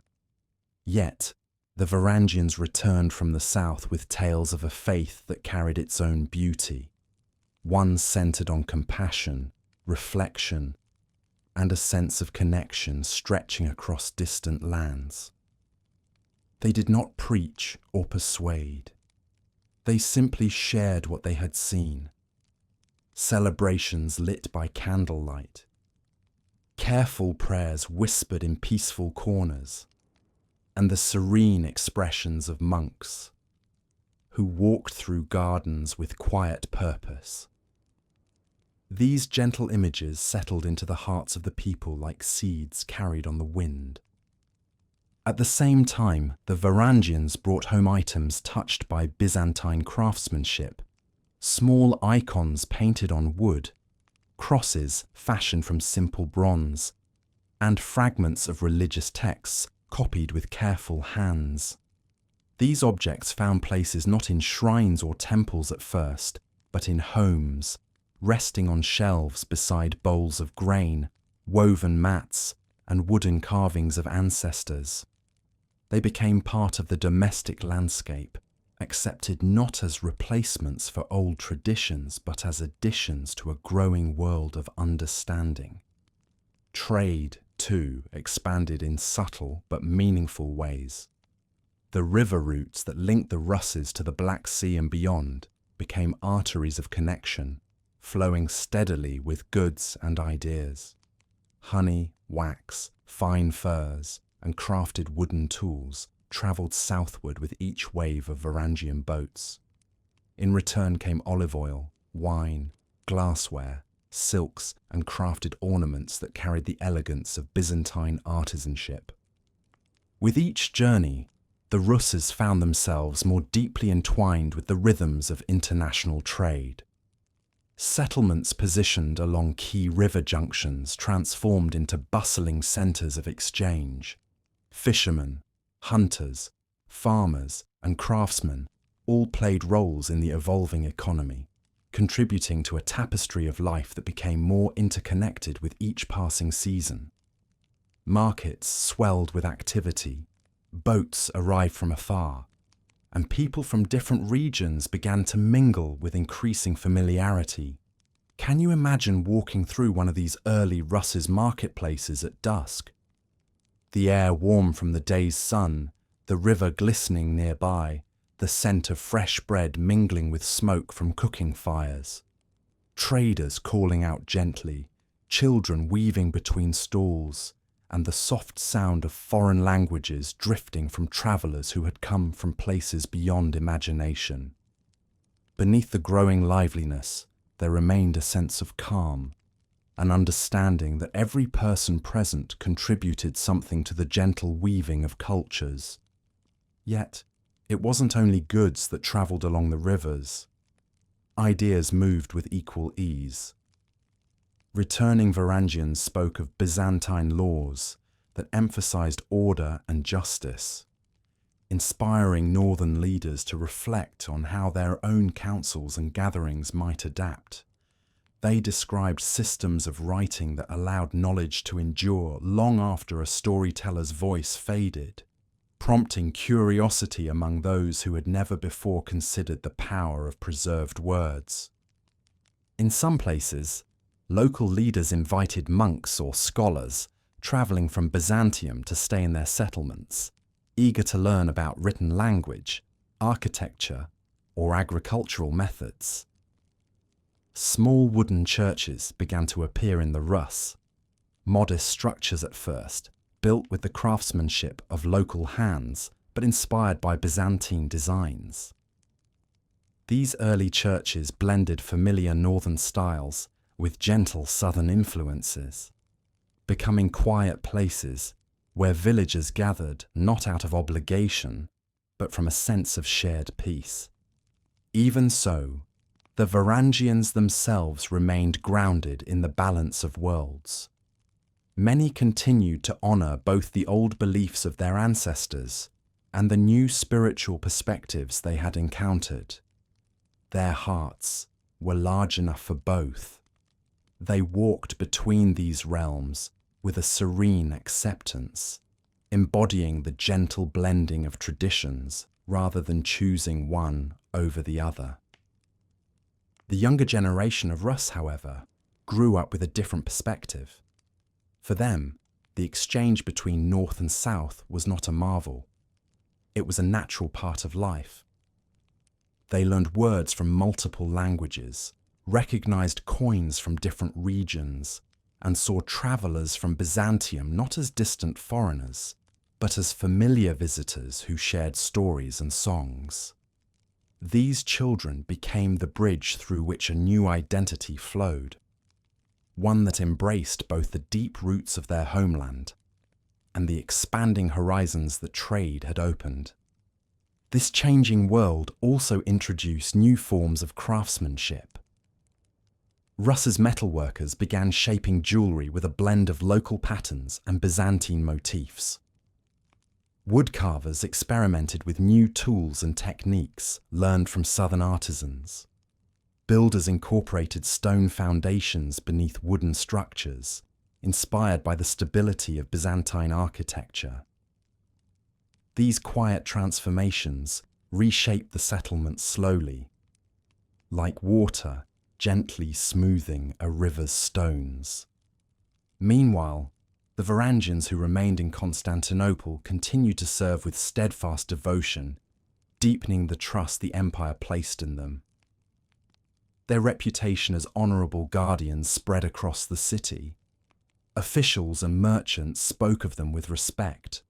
Travellers noted their calm presence, and the emperor relied on their loyalty during ceremonial occasions.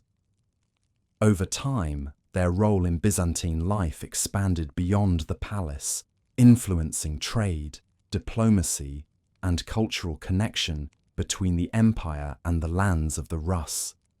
Thus, the Varangians became more than travellers and more than guards. They became vessels of quiet transformation, carrying whispers of faith, fragments of knowledge, and gestures of goodwill across vast distances. Their journeys bound the two worlds together not through force, but through curiosity, kindness, and the steady rhythm of boats moving along ancient river paths. And as the Rus's settlements continued to grow, shaped by these gentle influences, a sense of unity began to form, a feeling that the riverlands were part of something larger, something interconnected, something filled with possibility. This rising sense of shared identity would soon influence the leaders of the region, shaping courts and councils and guiding the direction of their growing communities. As the Rus lands grew into a wide network of settlements, river routes, and shared traditions, the subtle changes carried by the Varangians began to crystallize into something more structured. What had once been scattered communities united by trade slowly evolved into a cluster of territories, guided by emerging leaders, figures who held not only authority, but the trust of their people. And around these leaders, courts began to form. They were not yet grand palaces of marble or stone, but wooden halls warmed by hearth fires, surrounded by fields and forests that whispered of older times. These halls became places where decisions were shaped, disputes resolved, and visions of the future quietly set into motion. The rise of early Rus's rulers did not occur suddenly. It unfolded through generations of steady blending, of Varangian calm and Slavic rootedness, of northern memory and southern influence. In many ways, the leaders who emerged embodied this union. They were shaped by the land and by the rivers, yet their understanding stretched far beyond their immediate surroundings. Many had travelled south, seen the splendour of Byzantine ceremony, and returned with a broadened view of what leadership could be. And those who had not travelled personally still learned from Varangians who moved between worlds, bringing with them knowledge of diplomacy, governance, and the delicate balance of power that sustained great cities like Constantinople. The courts of these early Rus's leaders were places of remarkable texture. Picture a hall situated near a broad river bend, its timber walls reinforced with beams carved with symbols of both northern and local origin. Smoke drifted gently from openings in the roof, carrying the scent of burning pine. Long tables lined the interior, their surfaces marked by years of use. Upon them rested bowls of berries, bread still warm from the ovens, and cups carved from horn. Along the walls, shields hung in careful arrangement, their patterns reflecting both local craftsmanship and Varangian influence. The hall shimmered with a warmth that came not only from the fire, but from the peaceful hum of conversation that filled it. Here, leaders gathered with their loyal companions, advisors, and visiting Varangians who carried news from distant lands. Discussions took place softly, often accompanied by the slow movement of servants bringing food or by the sound of the river just outside.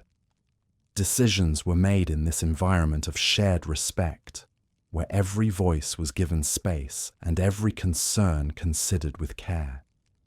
The presence of the Varangians in these courts added a unique dimension. They brought perspectives shaped by their travels, knowledge of trade routes, observations about foreign customs, and understanding of how different settlements might cooperate for mutual benefit. Their experiences in Constantinople, witnessing the structured ceremonies and administrative systems of the empire, offered ideas that gently inspired the way the Rus's communities organized themselves. They spoke of councils where disputes were mediated with patience, of markets regulated for fairness, and of the importance of maintaining peaceful relations with neighboring lands. These stories resonated with the leaders of the Rus, who sought to foster harmony among their own people. Yet despite these shifts, the courts remained deeply connected to northern memory. Varangian members often shared tales of their homeland, stories told in calm, rhythmic tones beside the fire. They described fjords carved by ancient ice, forests that stretched endlessly, and skies filled with northern lights that danced in strange, beautiful colours across winter nights. These stories were not offered as nostalgia, but as reminders of the resilience, cooperation, and quiet determination that shaped their identity. The Rus's leaders listened with interest, recognizing in these tales echoes of their own connection to the land. It was not uncommon for Varangians to present gifts to the courts, objects crafted in Byzantium or items acquired during their travels. A small icon painted with golden edges might be placed on a wooden shelf, next to carved wooden idols of the old Slavic traditions. A finely woven silk ribbon from the south might be used to tie back a leader's cloak, blending the elegance of Byzantine craftsmanship with the rugged durability of local garments. These gifts were symbols of connection, representing the blending of worlds that defined the Rus identity. The courts also became places where younger generations were introduced to the broader world.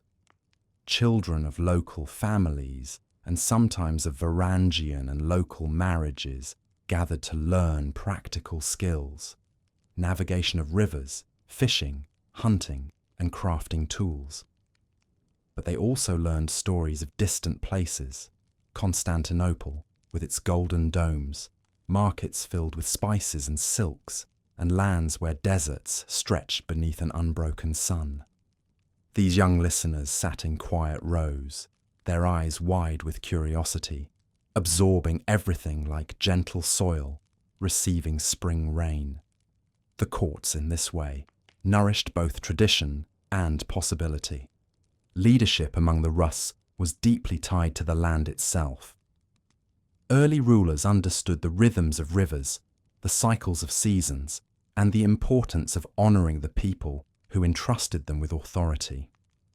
They recognized that their role was not to command but to support, ensuring the safety of the settlements, facilitating trade, and settling conflicts with fairness.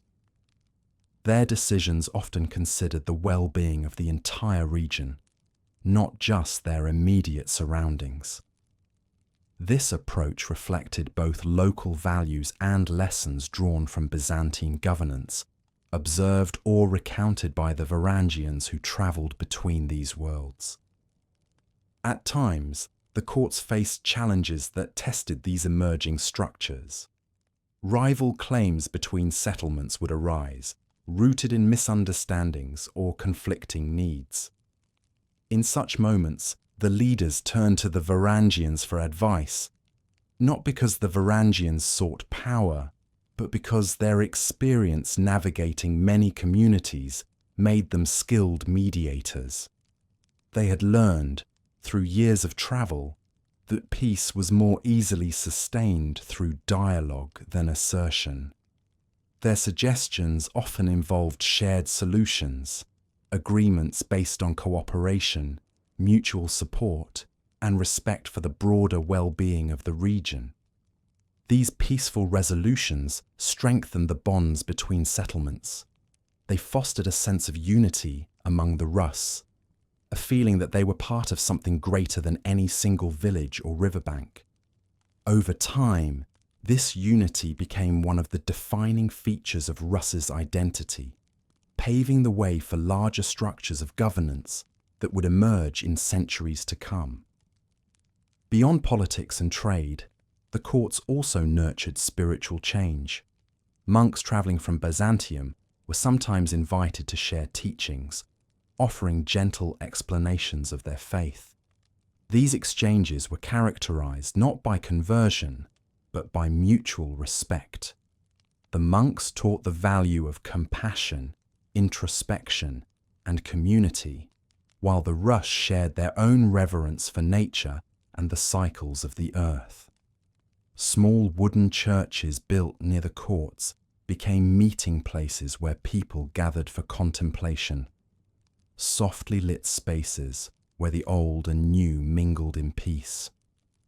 The Varangians moved comfortably among these spiritual developments. Many maintained a balance between their ancestral beliefs and the new faith they encountered, embracing a harmony that reflected their journeys through multiple worlds. When they stood in the courts as trusted advisors, they embodied this harmony, representing both the old shores of the north and the gentle, gilded world of Byzantium.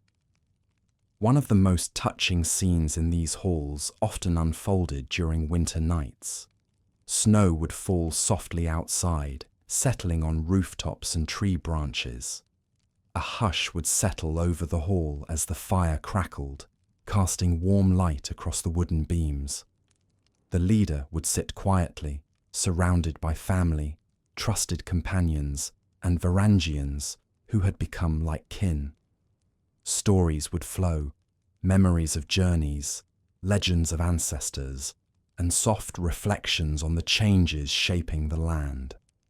In these moments, the court felt less like a place of authority and more like a shared hearth, a sanctuary of warmth and unity against the vastness of winter.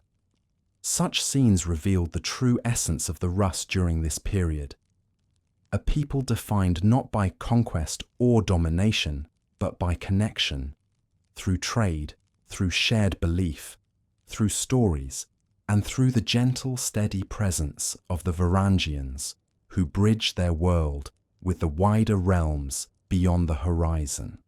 As the courts grew stronger and the bonds between settlements deepened, the Russes carried forward a collective identity that honoured both their roots and their expanding relationships. This identity would guide them through future transformations, shaping the path of their lands as they approached new eras of challenge and change. For now, though, the courts remained places of warmth, memory, and hope, where kings and elders dreamed by firelight, guided by the river's steady flow and the wisdom of those who travelled between worlds. As the generations passed, the riverlands of the Rus continued to grow in size, influence, and complexity.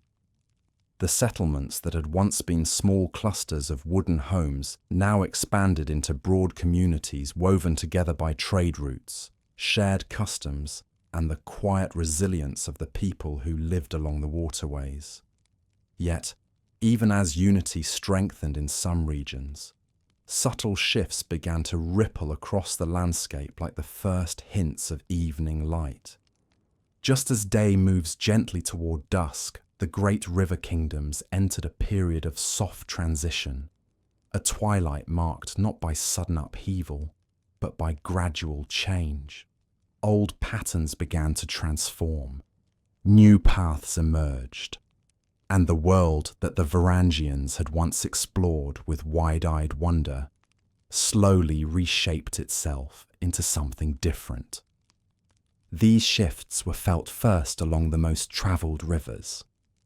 The familiar sound of Varangian boats gliding across the water still echoed through the valleys, but their presence was no longer as constant as before. Many of the northern travellers, who once moved freely between the fjords and the warm cities of the south, had settled permanently in the Ruslands or within the Byzantine Empire. Others had grown older, choosing quieter lives near the hearths they had helped to shape. And the younger generations, children and grandchildren of mixed heritage, saw the river routes not as daring passages into the unknown, but as ordinary paths that had always been part of their world. In these younger eyes, the Varangians were remembered less as travellers and more as ancestors, figures who represented the beginning of connection rather than the act of connecting itself. The river kingdoms were now home, and the idea of distant fjords or great southern seas felt like stories belonging to an earlier age. Yet change, though gentle, always brings shadows with its light. The growing prosperity of the Rus attracted the attention of neighbouring powers, groups from the steppe, eastern rivals, and others who sought influence over the increasingly important trade routes. These pressures were rarely sudden, and they seldom erupted into open conflict during this twilight era. Instead, they appeared in subtler forms, shifting alliances, disputed borders, and occasional tensions that unsettled certain regions. Within the courts, leaders responded with the same careful diplomacy that had become the hallmark of the Rus. They met beneath timbered roofs, discussing how best to preserve peace. Some invited scholars from Byzantium to advise them. Others sought counsel from Varangians, who had long served as mediators. The decisions were made slowly, in the glow of hearth fires, with attention to the well-being of each settlement. Yet even with their wisdom, the leaders felt the weight of change pressing softly against the edges of their land. The elders noticed it too. Sitting outside their homes at dusk, watching the river shimmer beneath fading light, they murmured to one another about how swiftly the world had grown. They remembered the early days, when the arrival of a Varangian boat stirred curiosity throughout the village, when the sight of a Byzantine coin felt like a treasure from a distant realm. Now, these things were common. The riverbanks, once quiet and wild, had become places of steady activity, markets, gatherings, and the coming and going of travellers from many lands. The elders wondered quietly what might come next. Amid these reflections, the Varangians themselves walked through the twilight years with gentle awareness. Many who had grown old in the service of the empire returned to the riverlands to spend their final years beside the water that had shaped them. Their hair had turned silver, their steps grew softer, but their eyes retained the calm steadiness that had carried them across continents. Villagers welcomed them with reverence, offering places near the hearth and listening eagerly to stories of the great city told in voices that flowed like slow rivers.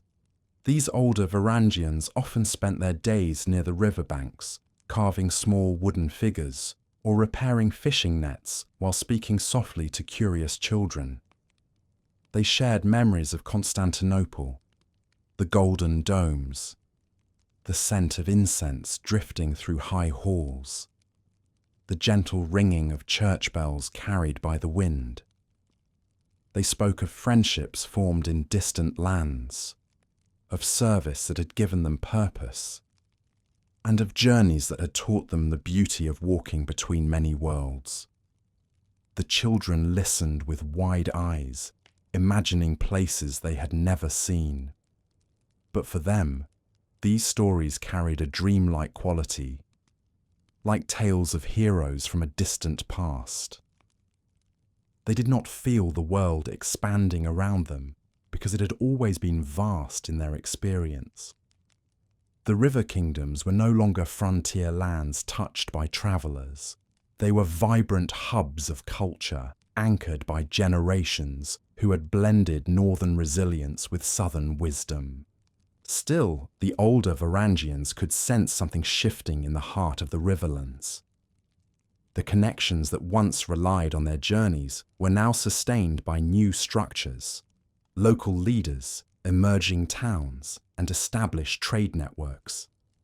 The Russes were increasingly governing themselves, shaping identities rooted in both their Slavic traditions and the legacies of Varangian presence. Where once the Varangians had played the role of bridges, those bridges had now grown into sturdy roads walked by a new generation. Twilight is always a time of reflection. It invites questions. What has changed? What endures? What lies just beyond the horizon? In this era, such reflections settle softly over the Rus like evening mist. Leaders recognized that their lands were entering a new phase of growth, one where the influence of the Varangians remained deeply respected, yet less central. The journey towards self-defined governance, increasingly sophisticated trade systems, and stronger regional identities had begun. But twilight is also a time of gentle beauty. The riverlands, even as they shifted, retained their quiet rhythms. The rivers continued to flow with calm certainty, carrying boats along silvered waters. Forests still rustled with the voices of wind and wildlife. Fields ripened beneath the sun. Children played along the banks. Families gathered beneath warm lamplight. The world carried forward with peaceful determination. Even in this period of transition, the Varangian imprint lingered in every corner of life. In the craftsmanship of tools, in the design of halls, in the music of blended languages, and in the calm strength that shaped the Rus identity.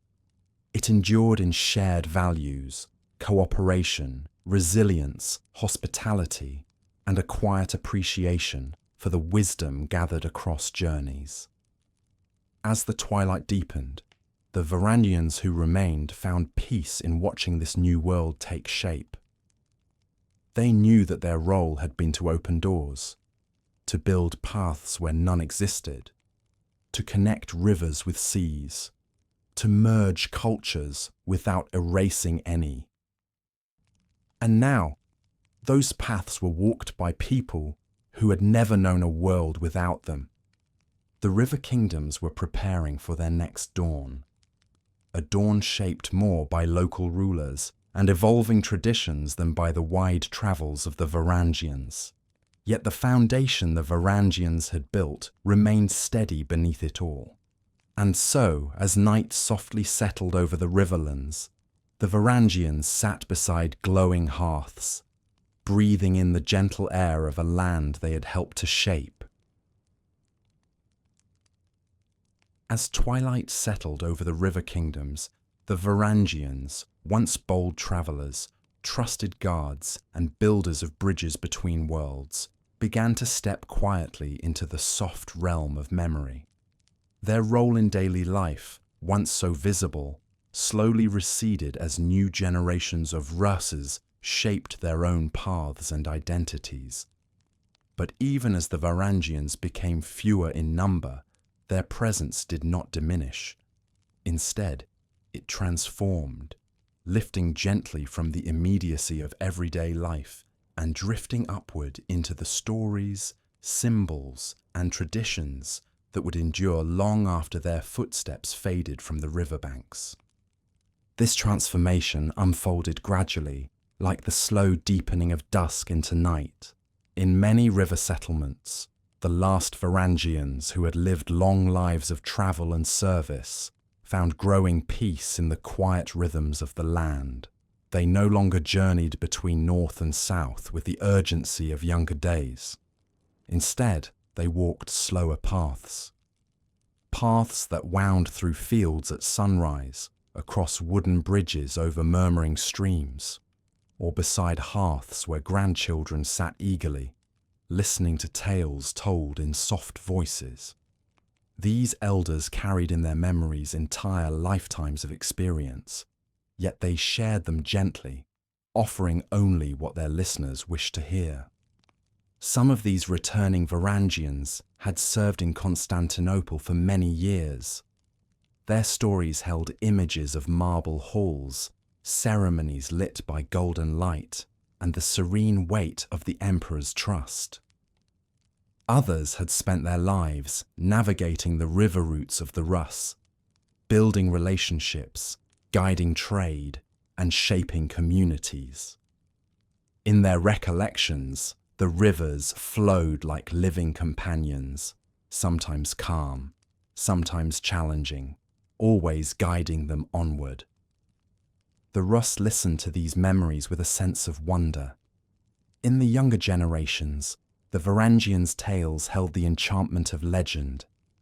Children pictured the great city as a glowing jewel at the end of the world, its domes rising like dawn suns. They imagined Varangian guards standing beneath shimmering mosaics, their long axes gleaming gently in the lamplight. They dreamed of river journeys stretching into distant lands, where new languages and customs awaited discovery. These stories did not merely entertain. They inspired a sense of connection to a broader world, a world that the Varangians, through their journeys, had opened to the Rus. And though the children might never see the far-off places described to them, the spirit of exploration settled quietly in their hearts. Meanwhile, the elders who had once travelled with Varangian companions reflected on how deeply the northern wanderers had shaped their lands.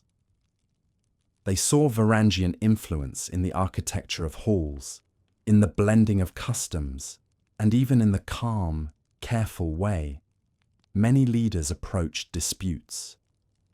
They heard echoes of Varangian songs in lullabies sung to children, and they recognized northern patterns woven into local clothing and carvings.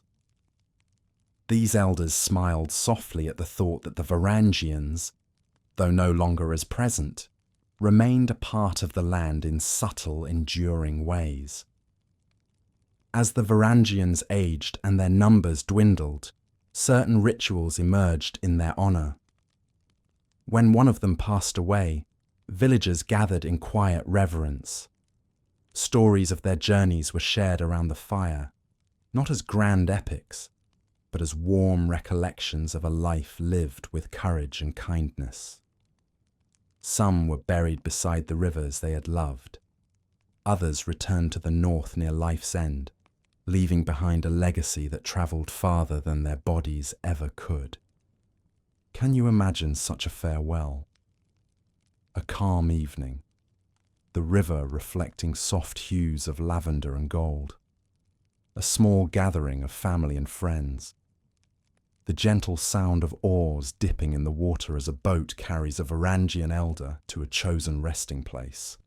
Lanterns glow softly, their reflections shimmering like stars scattered across the river's surface.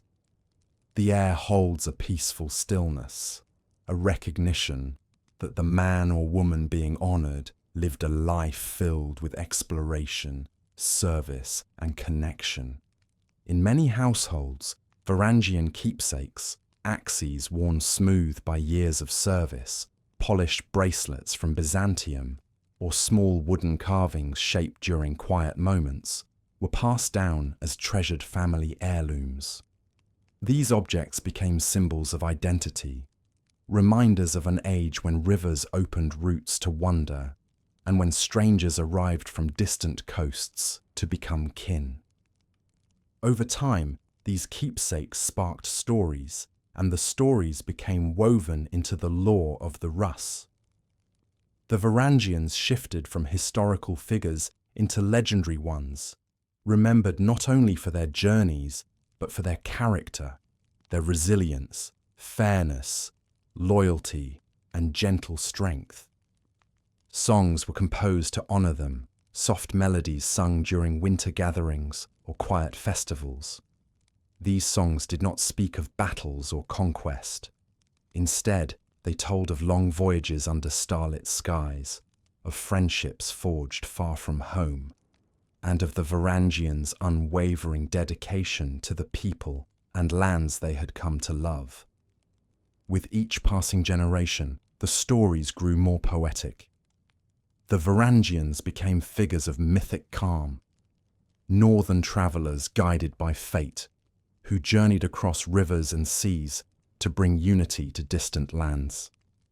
In some tales, they were said to carry with them the blessings of the forests, the strength of the fjords, and the wisdom of the waves.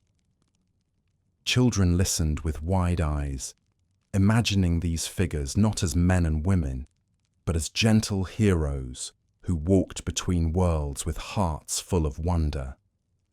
Yet even as their stories drifted into legend, the essence of the Varangians remained grounded in the truth of what they had accomplished.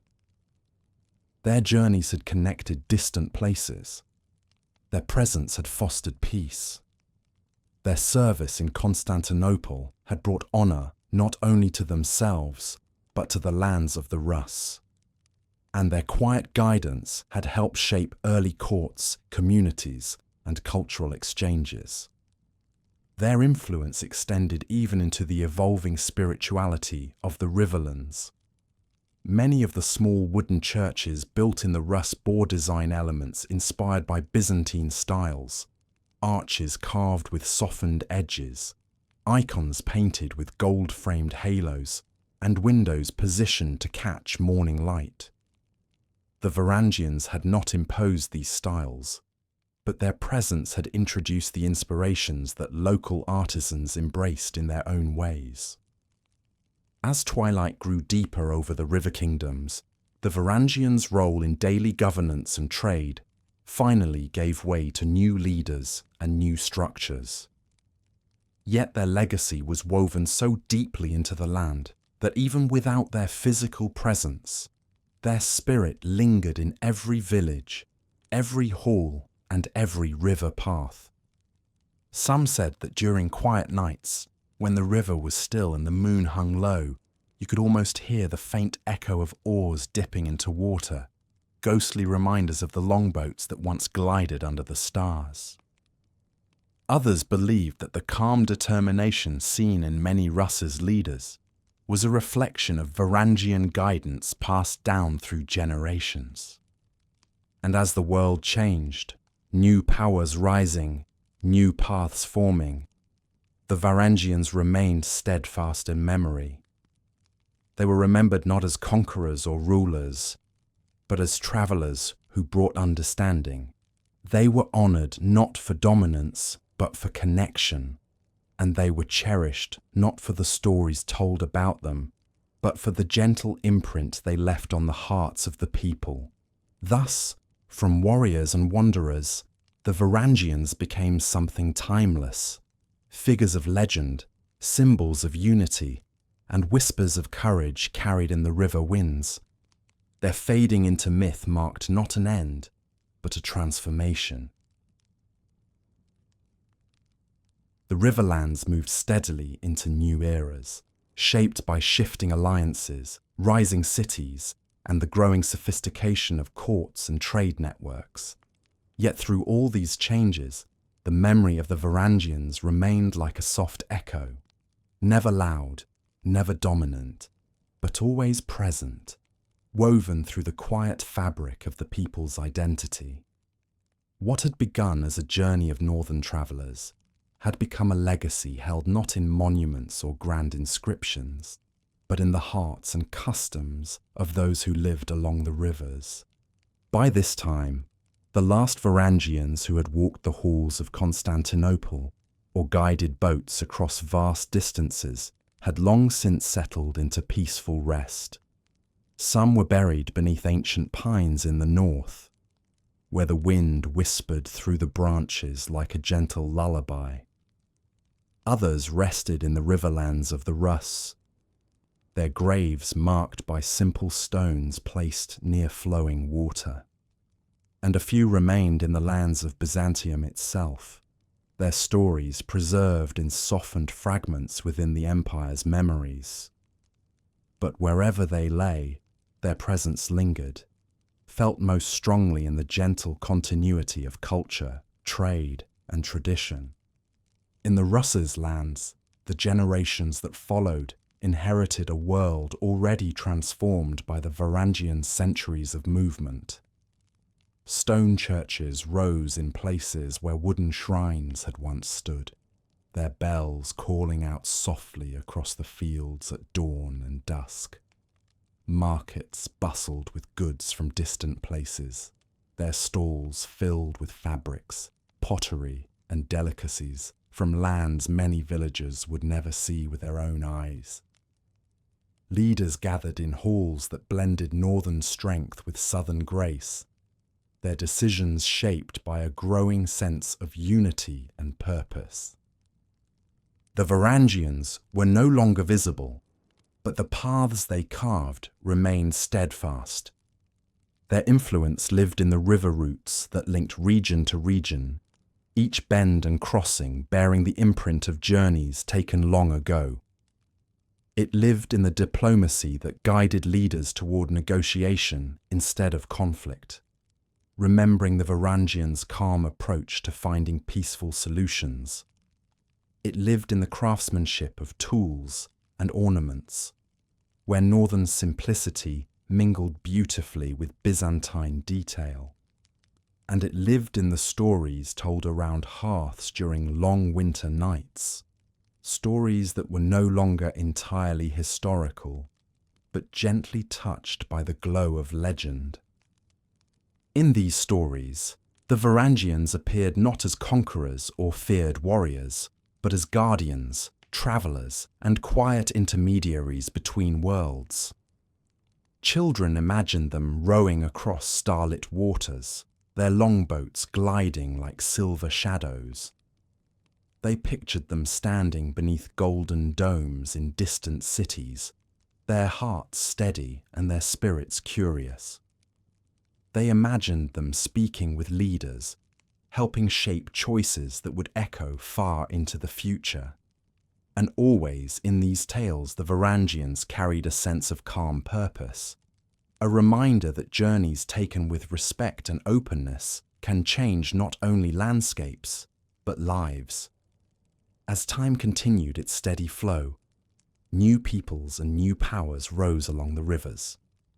Yet the Varangian name endured, sometimes in whispers, sometimes in songs, often in the quiet pride of families who remembered their ancestors' role in connecting worlds. In some places, carvings of longboats decorated the walls of homes, not as religious symbols, but as gentle nods to a heritage of exploration. In others, simple axes, polished smooth and well cared for, were passed down as heirlooms, treasured because they represented the courage and steadiness of earlier generations. Monks writing chronicles in calm, candle-lit rooms sometimes recorded stories of the Varangians, though their words often blended fact with tradition. They wrote of northern visitors whose loyalty had never wavered, who protected emperors and helped shape the early character of the Rus's lands. They wrote of travellers who respected the spiritual practices of every region they visited.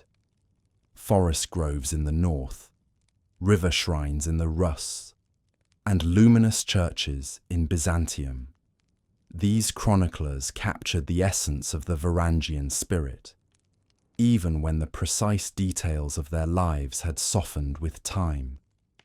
And in Constantinople too, memories endured.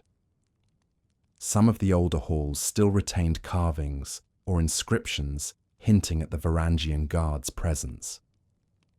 In the quiet hours of dawn, when the city had not yet awakened, the sound of a distant bell might seem to carry with it the faint rhythm of footsteps, footsteps of those who had once guarded emperors with quiet devotion. Though centuries passed, the Guard was remembered as a symbol of steadfast loyalty, of strength anchored in honor rather than force. Meanwhile, the lands of the north held their own recollections. Along the fjords, elders spoke of ancestors who had journeyed far beyond the horizon, returning with tales that expanded the understanding of the world.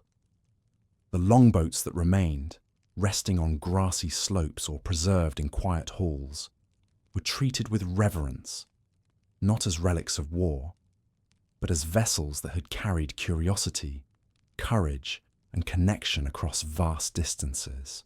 In the forests, where the wind still rustled gently through the trees, some said you could feel the presence of those who had once walked between worlds, guided by rivers, stars, and the steady pull of possibility. The transformation of the Varangians into legend did not diminish their truth. Instead, it allowed their essence to settle softly into each place they touched.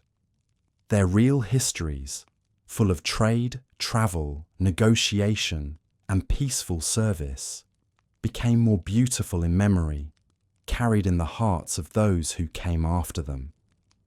Their journeys became reminders that strength can be gentle, that exploration can be respectful, and that connection between cultures can shape entire eras without the need for conquest or domination. And so, the echo of the Varangians flowed quietly through time. You could hear it in the gentle dip of an oar on a calm river. You could feel it in the warm welcome given to travellers arriving from afar. You could see it in the architecture of Early Rus's churches and halls, where northern wood met Byzantine stone in peaceful harmony. You could sense it in the stories told by grandparents to sleepy children, the fire crackling softly beside them. And you could trace it in the steady heartbeat of lands that had once been distant strangers, now linked forever by the memory of travellers who bridged them. As night settled once more across the riverlands, stars twinkling softly above water that had carried countless journeys, a gentle truth lingered. The Varangians had not vanished. They had become part of the world itself. Their legacy lived in every quiet act of courage, every new connection formed, and every peaceful path chosen over fear or division. And in this quiet, soothing realization, the long story of the Varangians comes to rest, carried gently like a soft current into the calm of memory. May your night be peaceful, your rest deep, and your dreams filled with gentle journeys across quiet waters.